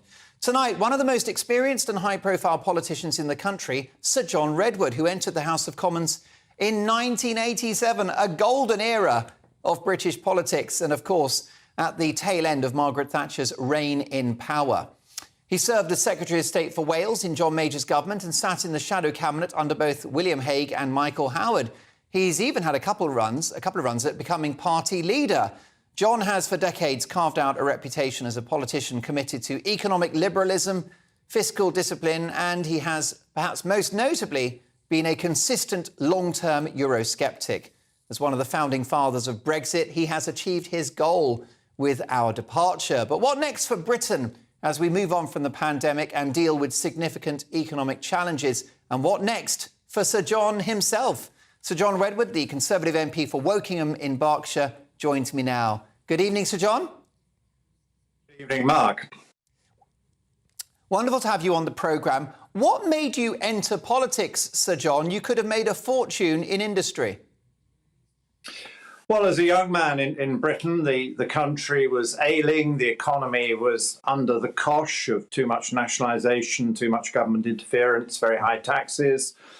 People were saying to me, why don't you go to America? They were kind enough to say, a bright young man like you, as they thought I then was, could indeed flourish in America. And I said, no, this is my country. I wish to stay and battle away to make it better. And so I began my tasks as a young man by saying that the state was involved too much, that it was throttling us, it was costing us too much money, it was performing very badly. And I took the idea of privatisation to Margaret Thatcher. And she eventually came round to it, and then she invited me to be her advisor on it all in Downing Street in the early 80s, which I then went to do. And so my political career began with an unusual success, because politics is quite difficult. I don't think I realised quite how difficult it was, because there I was as Prime Minister's advisor, and she then accepted the idea that we needed a very big privatisation programme, because we needed to catch up with the United States of America. Our telecoms industry was about 10 years behind them and totally out of date because it had been messed up by monopoly provision and inadequate public funding of new investment. Our energy industries were a mess, not providing all that we wanted and not competitive and certainly not green enough. And privatisation started to transform that. So it was a very exciting time. What was most special about Thatcher? Was it policy or personality? Well, it's the two together. I mean, she was the best boss I've ever worked for. She liked a good argument. She would sometimes take a long time to make up her mind, because I think she knew that once she had made up her mind and went public, she wasn't going to change it. And so she wanted to test out any idea that you took to her, quite rightly. It could be quite a long period when she was testing it out with other people. But then when she did decide to go for it, there was that phenomenal energy, determination, discipline, ability to get the message across in language that persuaded enough people, which was a pleasure to work with. So, John, what was it in your upbringing and early life experience that made you a Conservative? I'm not sure what it was. It was just the way I looked at the world Tories? as I went about my education. Were your parents may also be because I had one or two teachers who were very left-wing, and I didn't agree with them. I thought they looked at the world in a strange way. And the world I was born into, post-war, was a Cold War world. And so I read and studied what was happening in the Soviet Union and China, and I thought it was dreadful. And I could see we were engaged in a great struggle to show that our system was better and to avoid our system being damaged by them.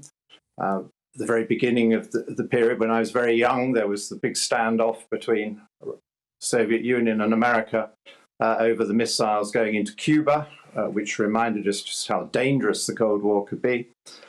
And the more I looked at it, the more I said, I know which side I'm on. I'm on the side of freedom. I'm on the side of free enterprise. I'm on the side of democracy. I'm on the side of liberty.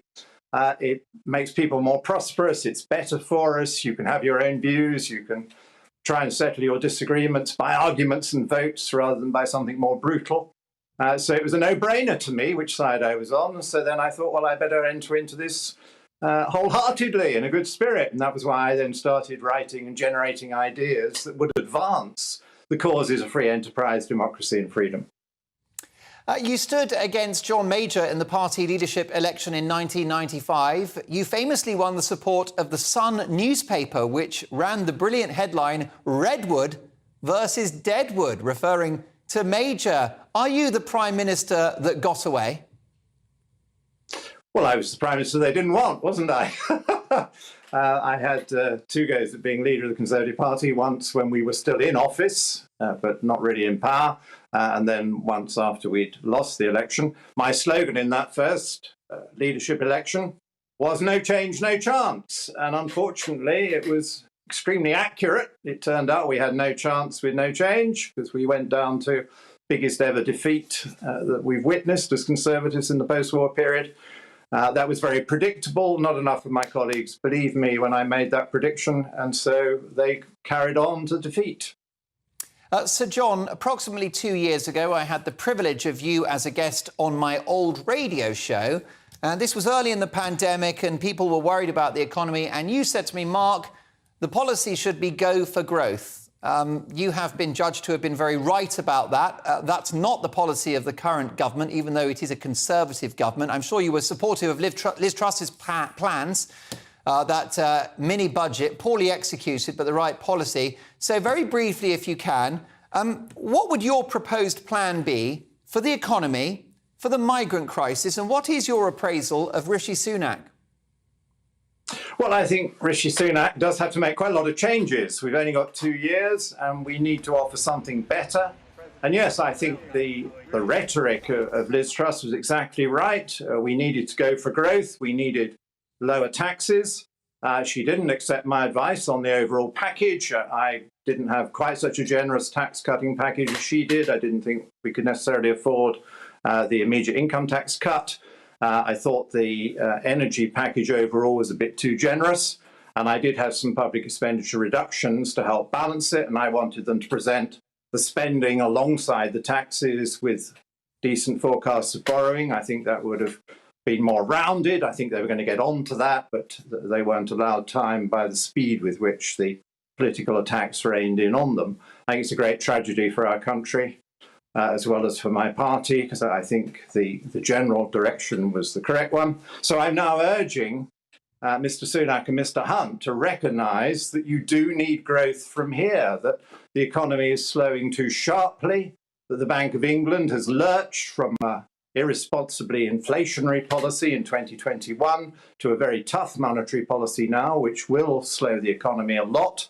And so I think the government does need to look to do more to offset some of that and promote growth with selective tax cuts, with better controls over public spending, and with an overall affordable package of investment and promotion of more activity at home. I've always said that now we're out of the EU, we need to take advantage of the freedoms it brings. It wasn't an abstract or an ideological issue for me. It was that there were things I want to do for our country, which we couldn't do all the time we were in the EU.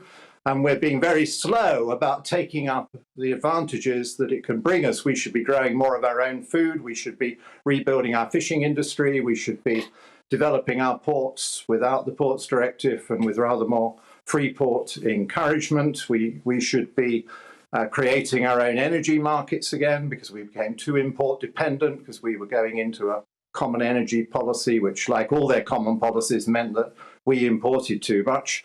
I want to start changing all that, and that would help offset some of the very deflationary forces that we're seeing from Bank of England policy and obviously from the energy price rises created in part by the Ukraine war. Briefly, Sir John, the migrant crisis, how would you tackle it? Because it's not sustainable, is it? 1,000 people a day at times. No, I mean, take back control of our borders was very crucial to winning Brexit, and it was absolutely central to the manifesto that helped us win the election in 2019. And there are two elements to that. I mean, first of all, that they do need, I think, to change the law and to accelerate the processing of applications in order to reduce the numbers coming illegally and the small boat business. They need to change their policy towards that. But more generally, because they're only a fraction of the overall numbers coming in, they need to reduce legal migration for the low-paid jobs at the bottom end of the economic market. We've got hundreds of thousands of people at home where we could mentor them, help them, assist them into jobs and then promote better jobs within that. We need also more automation and investment in our country so that the jobs are more fulfilling and better paid. We need to get on with that task. That, I thought, was what levelling up was all about. I thought that was what we were trying to do by leaving the European Union. And so I'm really impatient. I'm really cross that we're not getting on with it more quickly. Just a couple of seconds left, Sir John. You've had a great career. You're a knight of the realm. You're admired by many, a good chunk of my viewers, I would say. The emails are coming in thick and fast. John Redwood for Prime Minister, please, please, please. What is your next ambition? What would you like to do next? Well, I just want to help our country make a great success of Brexit and be more prosperous. I want to see us through this difficult period. I think the big mistakes by the Bank of England, now being reinforced in part by the Treasury, need to be reversed, because I think we are a great country with a great future. But that requires these changes in policy towards migration, towards the state of the economy, towards taxation. We need to free, liberate, support, promote. We don't want a big cold shower to be told that we can't do anything and the taxes have got to go up. Sir John, a delight to have you on the programme. Thank you so much for giving up a chunk of your Sunday evening. We'll speak again. Sir John Redwood, your reaction, mark at gbnews.uk. We've got the papers next.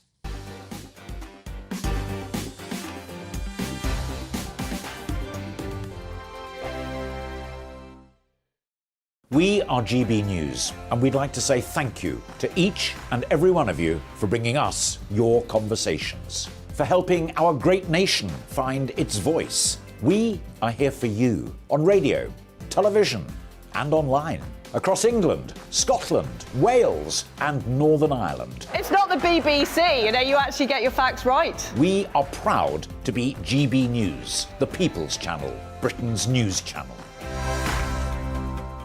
Monday to Thursday on GB News, it's Bev Turner Today from 10 a.m. We're going to be here for you, our GB News family, to keep you up to date, but also make you smile. The guy went from puberty to adultery. And I can't wait to bring a few of my own opinions. I have no time for cultural totalitarianism. We'll engage in passionate, but always polite debate, with your thoughts and opinions at the centre of it all. Monday to Thursday, 10 till 12, on TV, on radio and online. Every Friday and Sunday night from 9, it's Mark Dolan Tonight. We're on the same page again. There's something weird happening. Let Ian finish. Don't be such a cranky. That mini budget was the tip of the iceberg. And on Saturday, my show just got bigger. From 8, it's Mark Dolan's Saturday Night In. You can't govern a country if you can't speak. Stop talking. My God, we reached the end. I've never been early in my life. Only on GB News, the People's Channel. We are GB News, right across the nation. You can get us on television, on radio, on digital. We're absolutely everywhere. Amazing. You see, amazing. You remind me of me in the European Parliament. But here's the most important bit. We are not part of the mainstream establishment. We think and speak just like you do. We are the People's Channel. Magnificent. That's really, really thoughtful. Come and join us on GB News, the People's News Channel. Hello, I'm Alastair Stewart, and I'd invite you to join me at noon on Saturdays and Sundays for Alastair Stewart and Friends. I've been in this business for over 40 years. Now, here at GB News, I've never been happier. I get to choose the big stories that really interest me. We hear what you have to say, and you hear what I have to say. I really hope you can join me, noon on Saturdays and Sundays.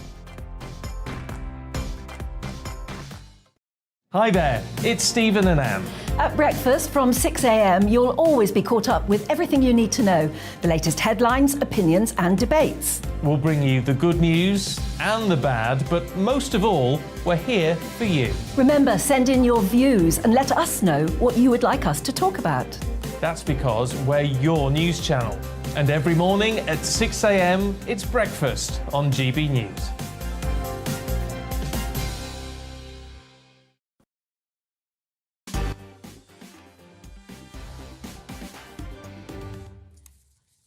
Welcome back to Mark Dolan tonight. Don't forget this show starts an hour earlier every Friday and Saturday, starting this Friday at 8. Reacting to tomorrow's papers, we have Dr. Lisa Mackenzie, broadcaster Tommy Sandu, and political commentator Emma Wolfe. So let's have a look at the papers.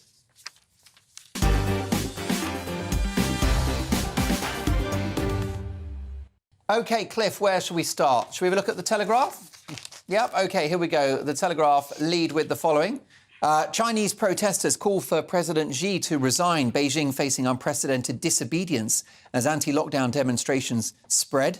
More than 2,000 NHS bosses earning six-figure salaries and turn boilers down to 60 degrees to lower bills. The Independent now, Blair tells Sunak to seek new Brexit deal with the EU. China rocked by anti-lockdown protests is a story covered by The Independent as well. The Times now, army to rescue strike hit NHS. Military personnel called up under plans to cope with walkouts. Ballot on action by 15,000 ambulance workers is due this week. Next up, we should go to The Guardian. The price of Brexit, 4,000 fewer European doctors work in the NHS. And protests spread in China over lockdowns. The Metro now. The Great Brawl of China. Protesters call for President Xi to resign over his strict COVID curbs.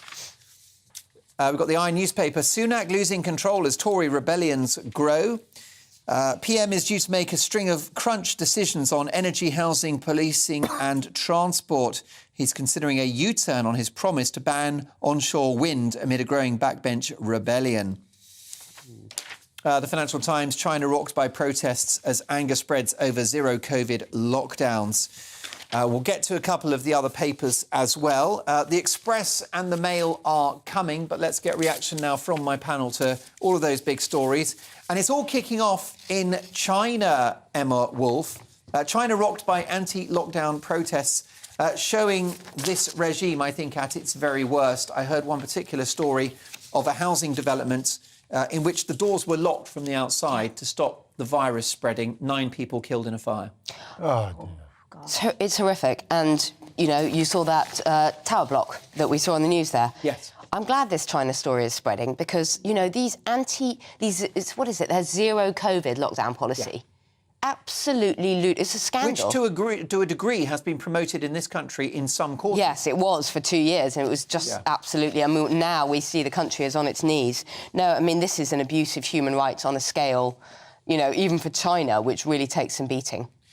Zero COVID, as if that's possible. Well, that's like zero flu or zero colds. Too right. I mean, we know, don't we, that the Chinese regime is pretty sophisticated. It's got an amazing control over the public with propaganda, control of the media, and now technology.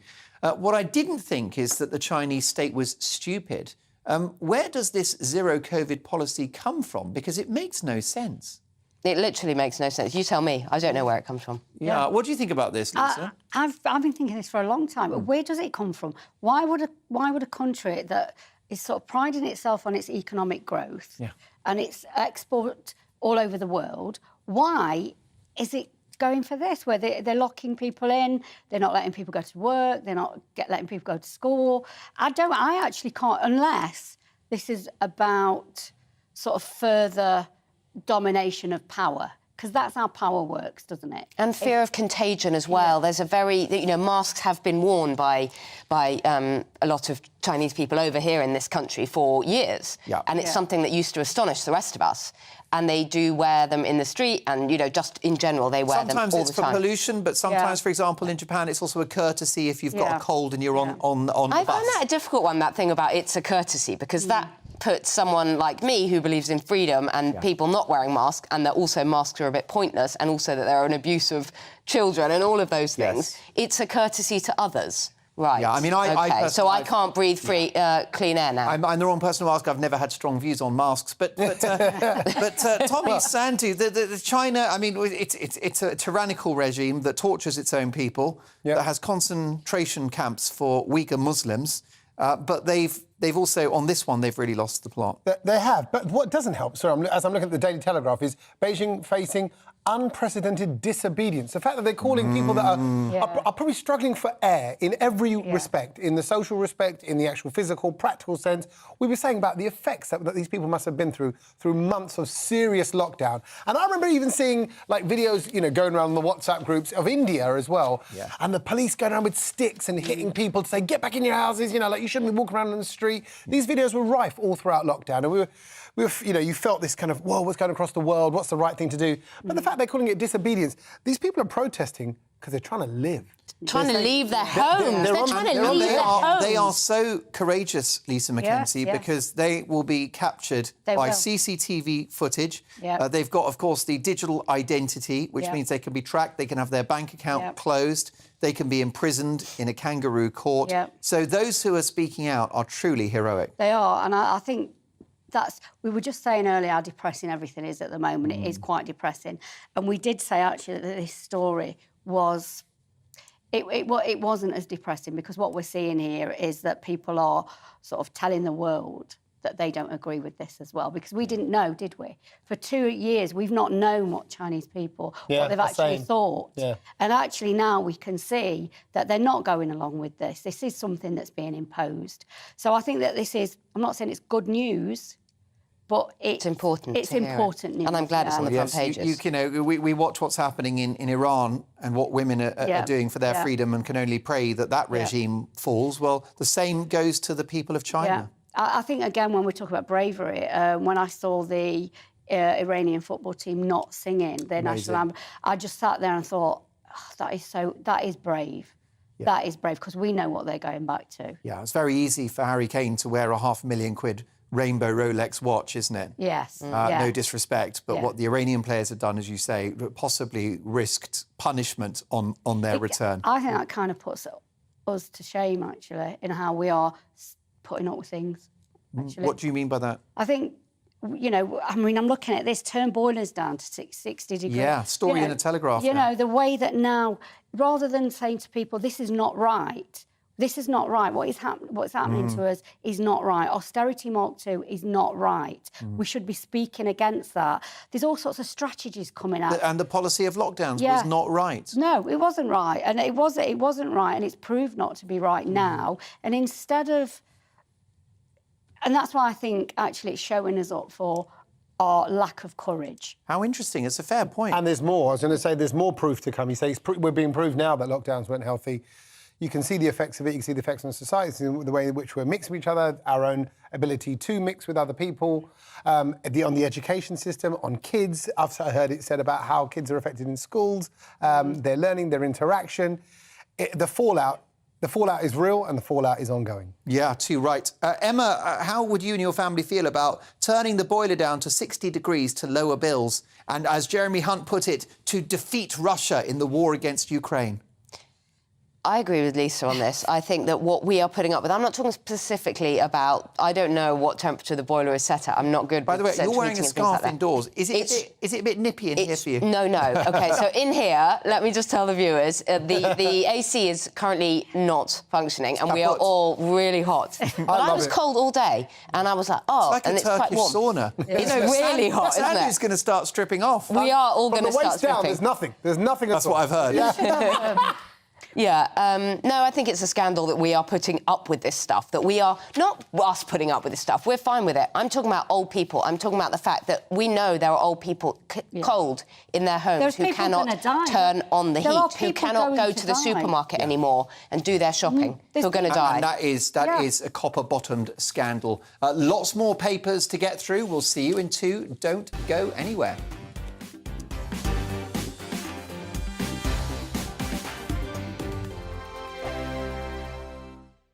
Monday to Thursday nights on GB News. At 6, it's Dubes & Co. 7 o'clock, Farage. At 8, join Mark Stein. And at 9, Dan Wootton Tonight, followed by Headliners. On TV, radio and online. This is GB News. We are GB News, the People's Channel. Why not take us home with you by visiting the GB News shop at gbnews.store. You'll find all the official merchandise, a really good present actually for yourself, your friends or your family. We ship across the UK mainland at no extra cost. GB News, the People's Channel. Hello, I'm Esther McVeigh. And I'm Philip Davis. Whether you're watching or listening on TV, online or on radio, we handpick the latest stories, debates and expert opinions for your weekend. So whether that's politics, news or showbiz, we've got it covered. Join us every Saturday morning at 10 o'clock on GB News. Join my show Farage, 7 p.m. till 8 p.m. Monday through Thursday. And there you will get opinion, analysis, debate, and I'll cover stories that nobody else dares to touch. You've been cancelled. Join the club.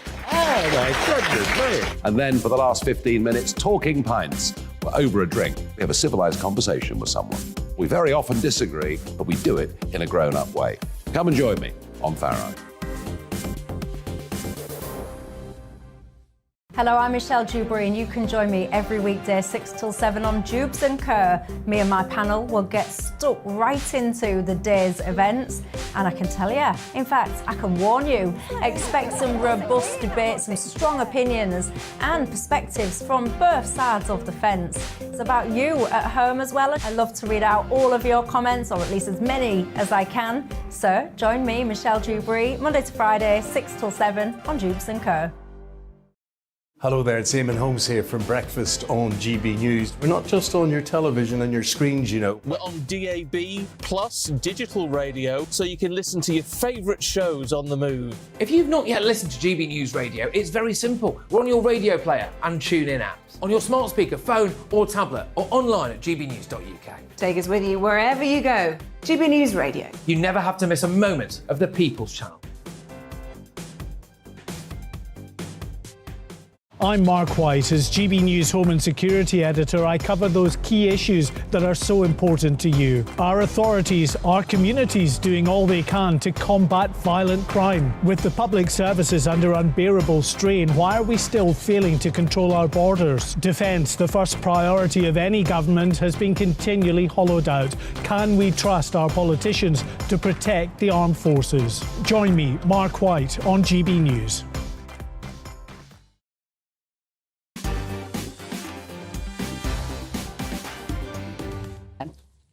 Let's continue to look at the papers, but let me tell you that every Saturday we have Mark Dolan's Saturday Night In, and we start at 8. So Friday and Saturday we start from 8. And on a Saturday, the first hour is devoted to you and your video calls. It's Mark Dolan's People's Hour.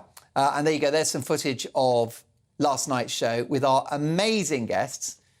Members of the public, my treasured viewers. So if you want to be a star on the show, if you'd like to appear on the People's Panel one Saturday between 8 and 9 p.m, all you've got to do is have an internet connection and a webcam and away we go. Then drop me a line right now. Just put People's Hour into the email, mark@gbnews.uk. I'd love you to be part of the show. That's the People's Hour every Saturday from 8. mark@gbnews.uk. Drop me a line right now. Let's get to more front pages. And Cliff, where shall we go next? OK, we've got the Mail newspaper. Take a look at this. They lead with fury over Starmer class war on private schools. Blimey, it's almost like they've been watching the show. That was the topic of our big opinion earlier. Also, squeezed to see you. Matt is out with a cuddle from Gina. I can tell you that Matt Hancock came third in I'm a Celebrity. The runner-up was Owen Warner, who is an actor, and Jill Scott, one of the lionesses, is now the Queen of the Jungle. Let's have a look at the Express next. And they lead with radical new plan to boost NHS and save lives. Rishi Sunak has promised a life-saving shake-up of the NHS, inspired by the COVID jabs task force and backed by an extra £113 million. The PM wants to boost the overstretched service by cutting down on bureaucracy so staff are freed to tackle the country's biggest health challenges. He wants to focus on cancer, obesity, mental health and addiction. And in that, we wish him well. I know those are all topics close to Lisa's heart and, of course, Tommy and Emma as well. The Sun now, exclusive. Hancock cashes in. I'm a celeb. Now get me out of politics. And the Daily Star. Cold front from Russia on its way. Brace yourself for the beast from the east. Is it finally time to switch on the heating? Most certainly, I think it probably is. Let's continue to get reaction from my fantastic panel. We have Tommy Sandu. We have Lisa Mackenzie, Dr. Lisa Mackenzie, no less. She's very humble. She never mentions that. If I was a doctor, everyone would know. And Professor. Professor? Yeah. You know where you're a professor from? Professor of Hoxton, actually. Well, you are a bit of that. You're also, for me, you are the professor, the Vice-Chancellor of the University of Common Sense. Thank you. I'll take that. And from you, that is a great compliment. Well, yeah, let's be honest. I mean... you are the pro-vice-chancellor. You've got me beaten into a cocked hat, and Well, I'm glad I said that right. If you're the pro-vice-chancellor, you'd be on about $500,000 a year. Exactly. Yeah, and I wouldn't be sat here, let me tell you. Let's have a look at some... Running into the studio stories. with his plastic bag. Shocking story about massive amounts of loneliness now in the community, not just among older people, but... young people as well. How do we tackle loneliness in our society, Emma? Look, the more that people are on their phones, isolated from each other, in their little private worlds, yes, the internet connects people and all sorts of amazing things, but there is so much isolation. There are so many young people, middle-aged people, older people who live on their own, but young people as well. The rise in the epidemic of loneliness in recent years, I believe, is really, really down to the fact that people are basically on their own, staring at a screen, staring at their phone. You walk into a cafe, you wouldn't walk up to someone and chat to them. You never have those lovely, random, conversations with someone on a bus these days because everybody either has headphones in or they're staring at a screen. I think it's a really So our good point. society is isolated. I mean, it's a miracle you're not sat there wearing your headphones now, Tom. Well, I've got one in. Following the football. No, in the Midlands. I find the Midlands and up north, everyone chats. We do. I was going to say, we talk all the time. Right, I'm a chatterer. I love it. At the till, I'll chat to the people on the till. Just anywhere I can. My wife. Do you ever get moved on by security? No. Because in London... security love me. In London, you get arrested. No, if I don't know my neighbours and I've lived next to them for 10 years. Yeah, no, that's not the same. Actually, if you go to Nottingham, we've got a joke in Nottingham that people are breaking their neck just to talk to you. Yeah. They sort of sat there waiting, going, can I get in? I'm that guy. But I think I enjoy that. But also, I don't know, something's going on in the human race, whatever, as we kind of get in, things are moving on and developing, people don't want to mix with anybody. And there's so many people that enjoy their own company. And I think genuinely do. Kind of go, because they're just sort of getting peed off with people. You know, and because of lockdowns, it's made us a bit antisocial and a bit lazy. Maybe lazy. I go out less now. Yeah. Yeah. And you don't want to. That's the other thing as well. I've been locked indoors for 2 years. And you've got this brilliant excuse. We were talking about Christmas parties and Lisa was... we were generally talking about Christmas parties. And we were saying how we miss office parties and the dread of the office party and how you don't want to go, but then you feel awful if you don't. But nowadays, you can just say... You don't even need to say COVID. You just say... I'm not feeling great and I don't want to put anyone else at risk. Or you just say something. COVID is the ultimate excuse. I think you have to also remember that a lot of our communities have been smashed to bits.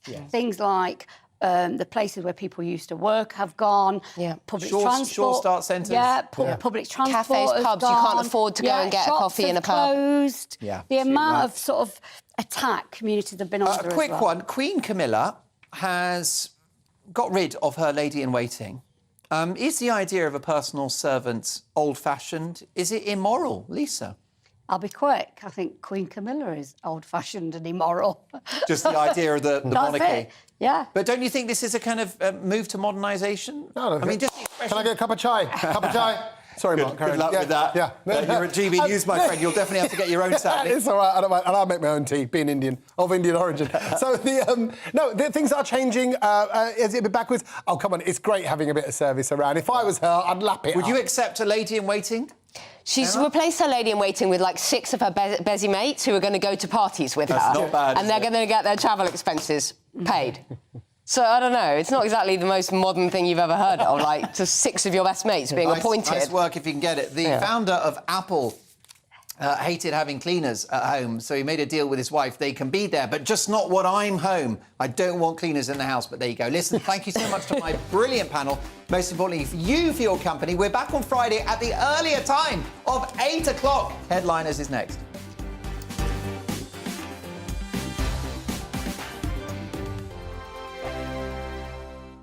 My name's Tom Harwood, and join me 9:30 a.m. every weekday for The Briefing, your one-stop shop for everything you need to know about what's going on in politics today. I wonder if this is a deal that might need to be like the biscuits in this factory, twice baked. Is there not an opportunity here to win out against the extremes? Tom Harwood, GB News. What are you going to do about it? Things should have been done differently, and they certainly are being done differently. Don't miss it. The Briefing with me, Tom Harwood, 9:30 Monday to Friday on GB News.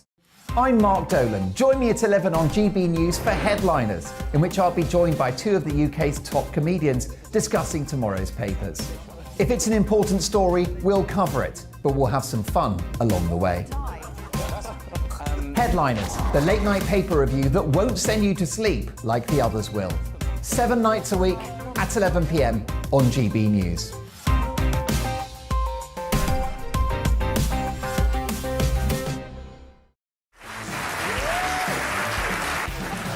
My name is Andrew Doyle. Join me every Sunday evening at 7 p.m. for Free Speech Nation. This is a show where we address current affairs and news stories of the week with the help of 2 wonderful comedian panellists. I brought in comics because I want to give it a lighter edge, and also they work for less. See you there.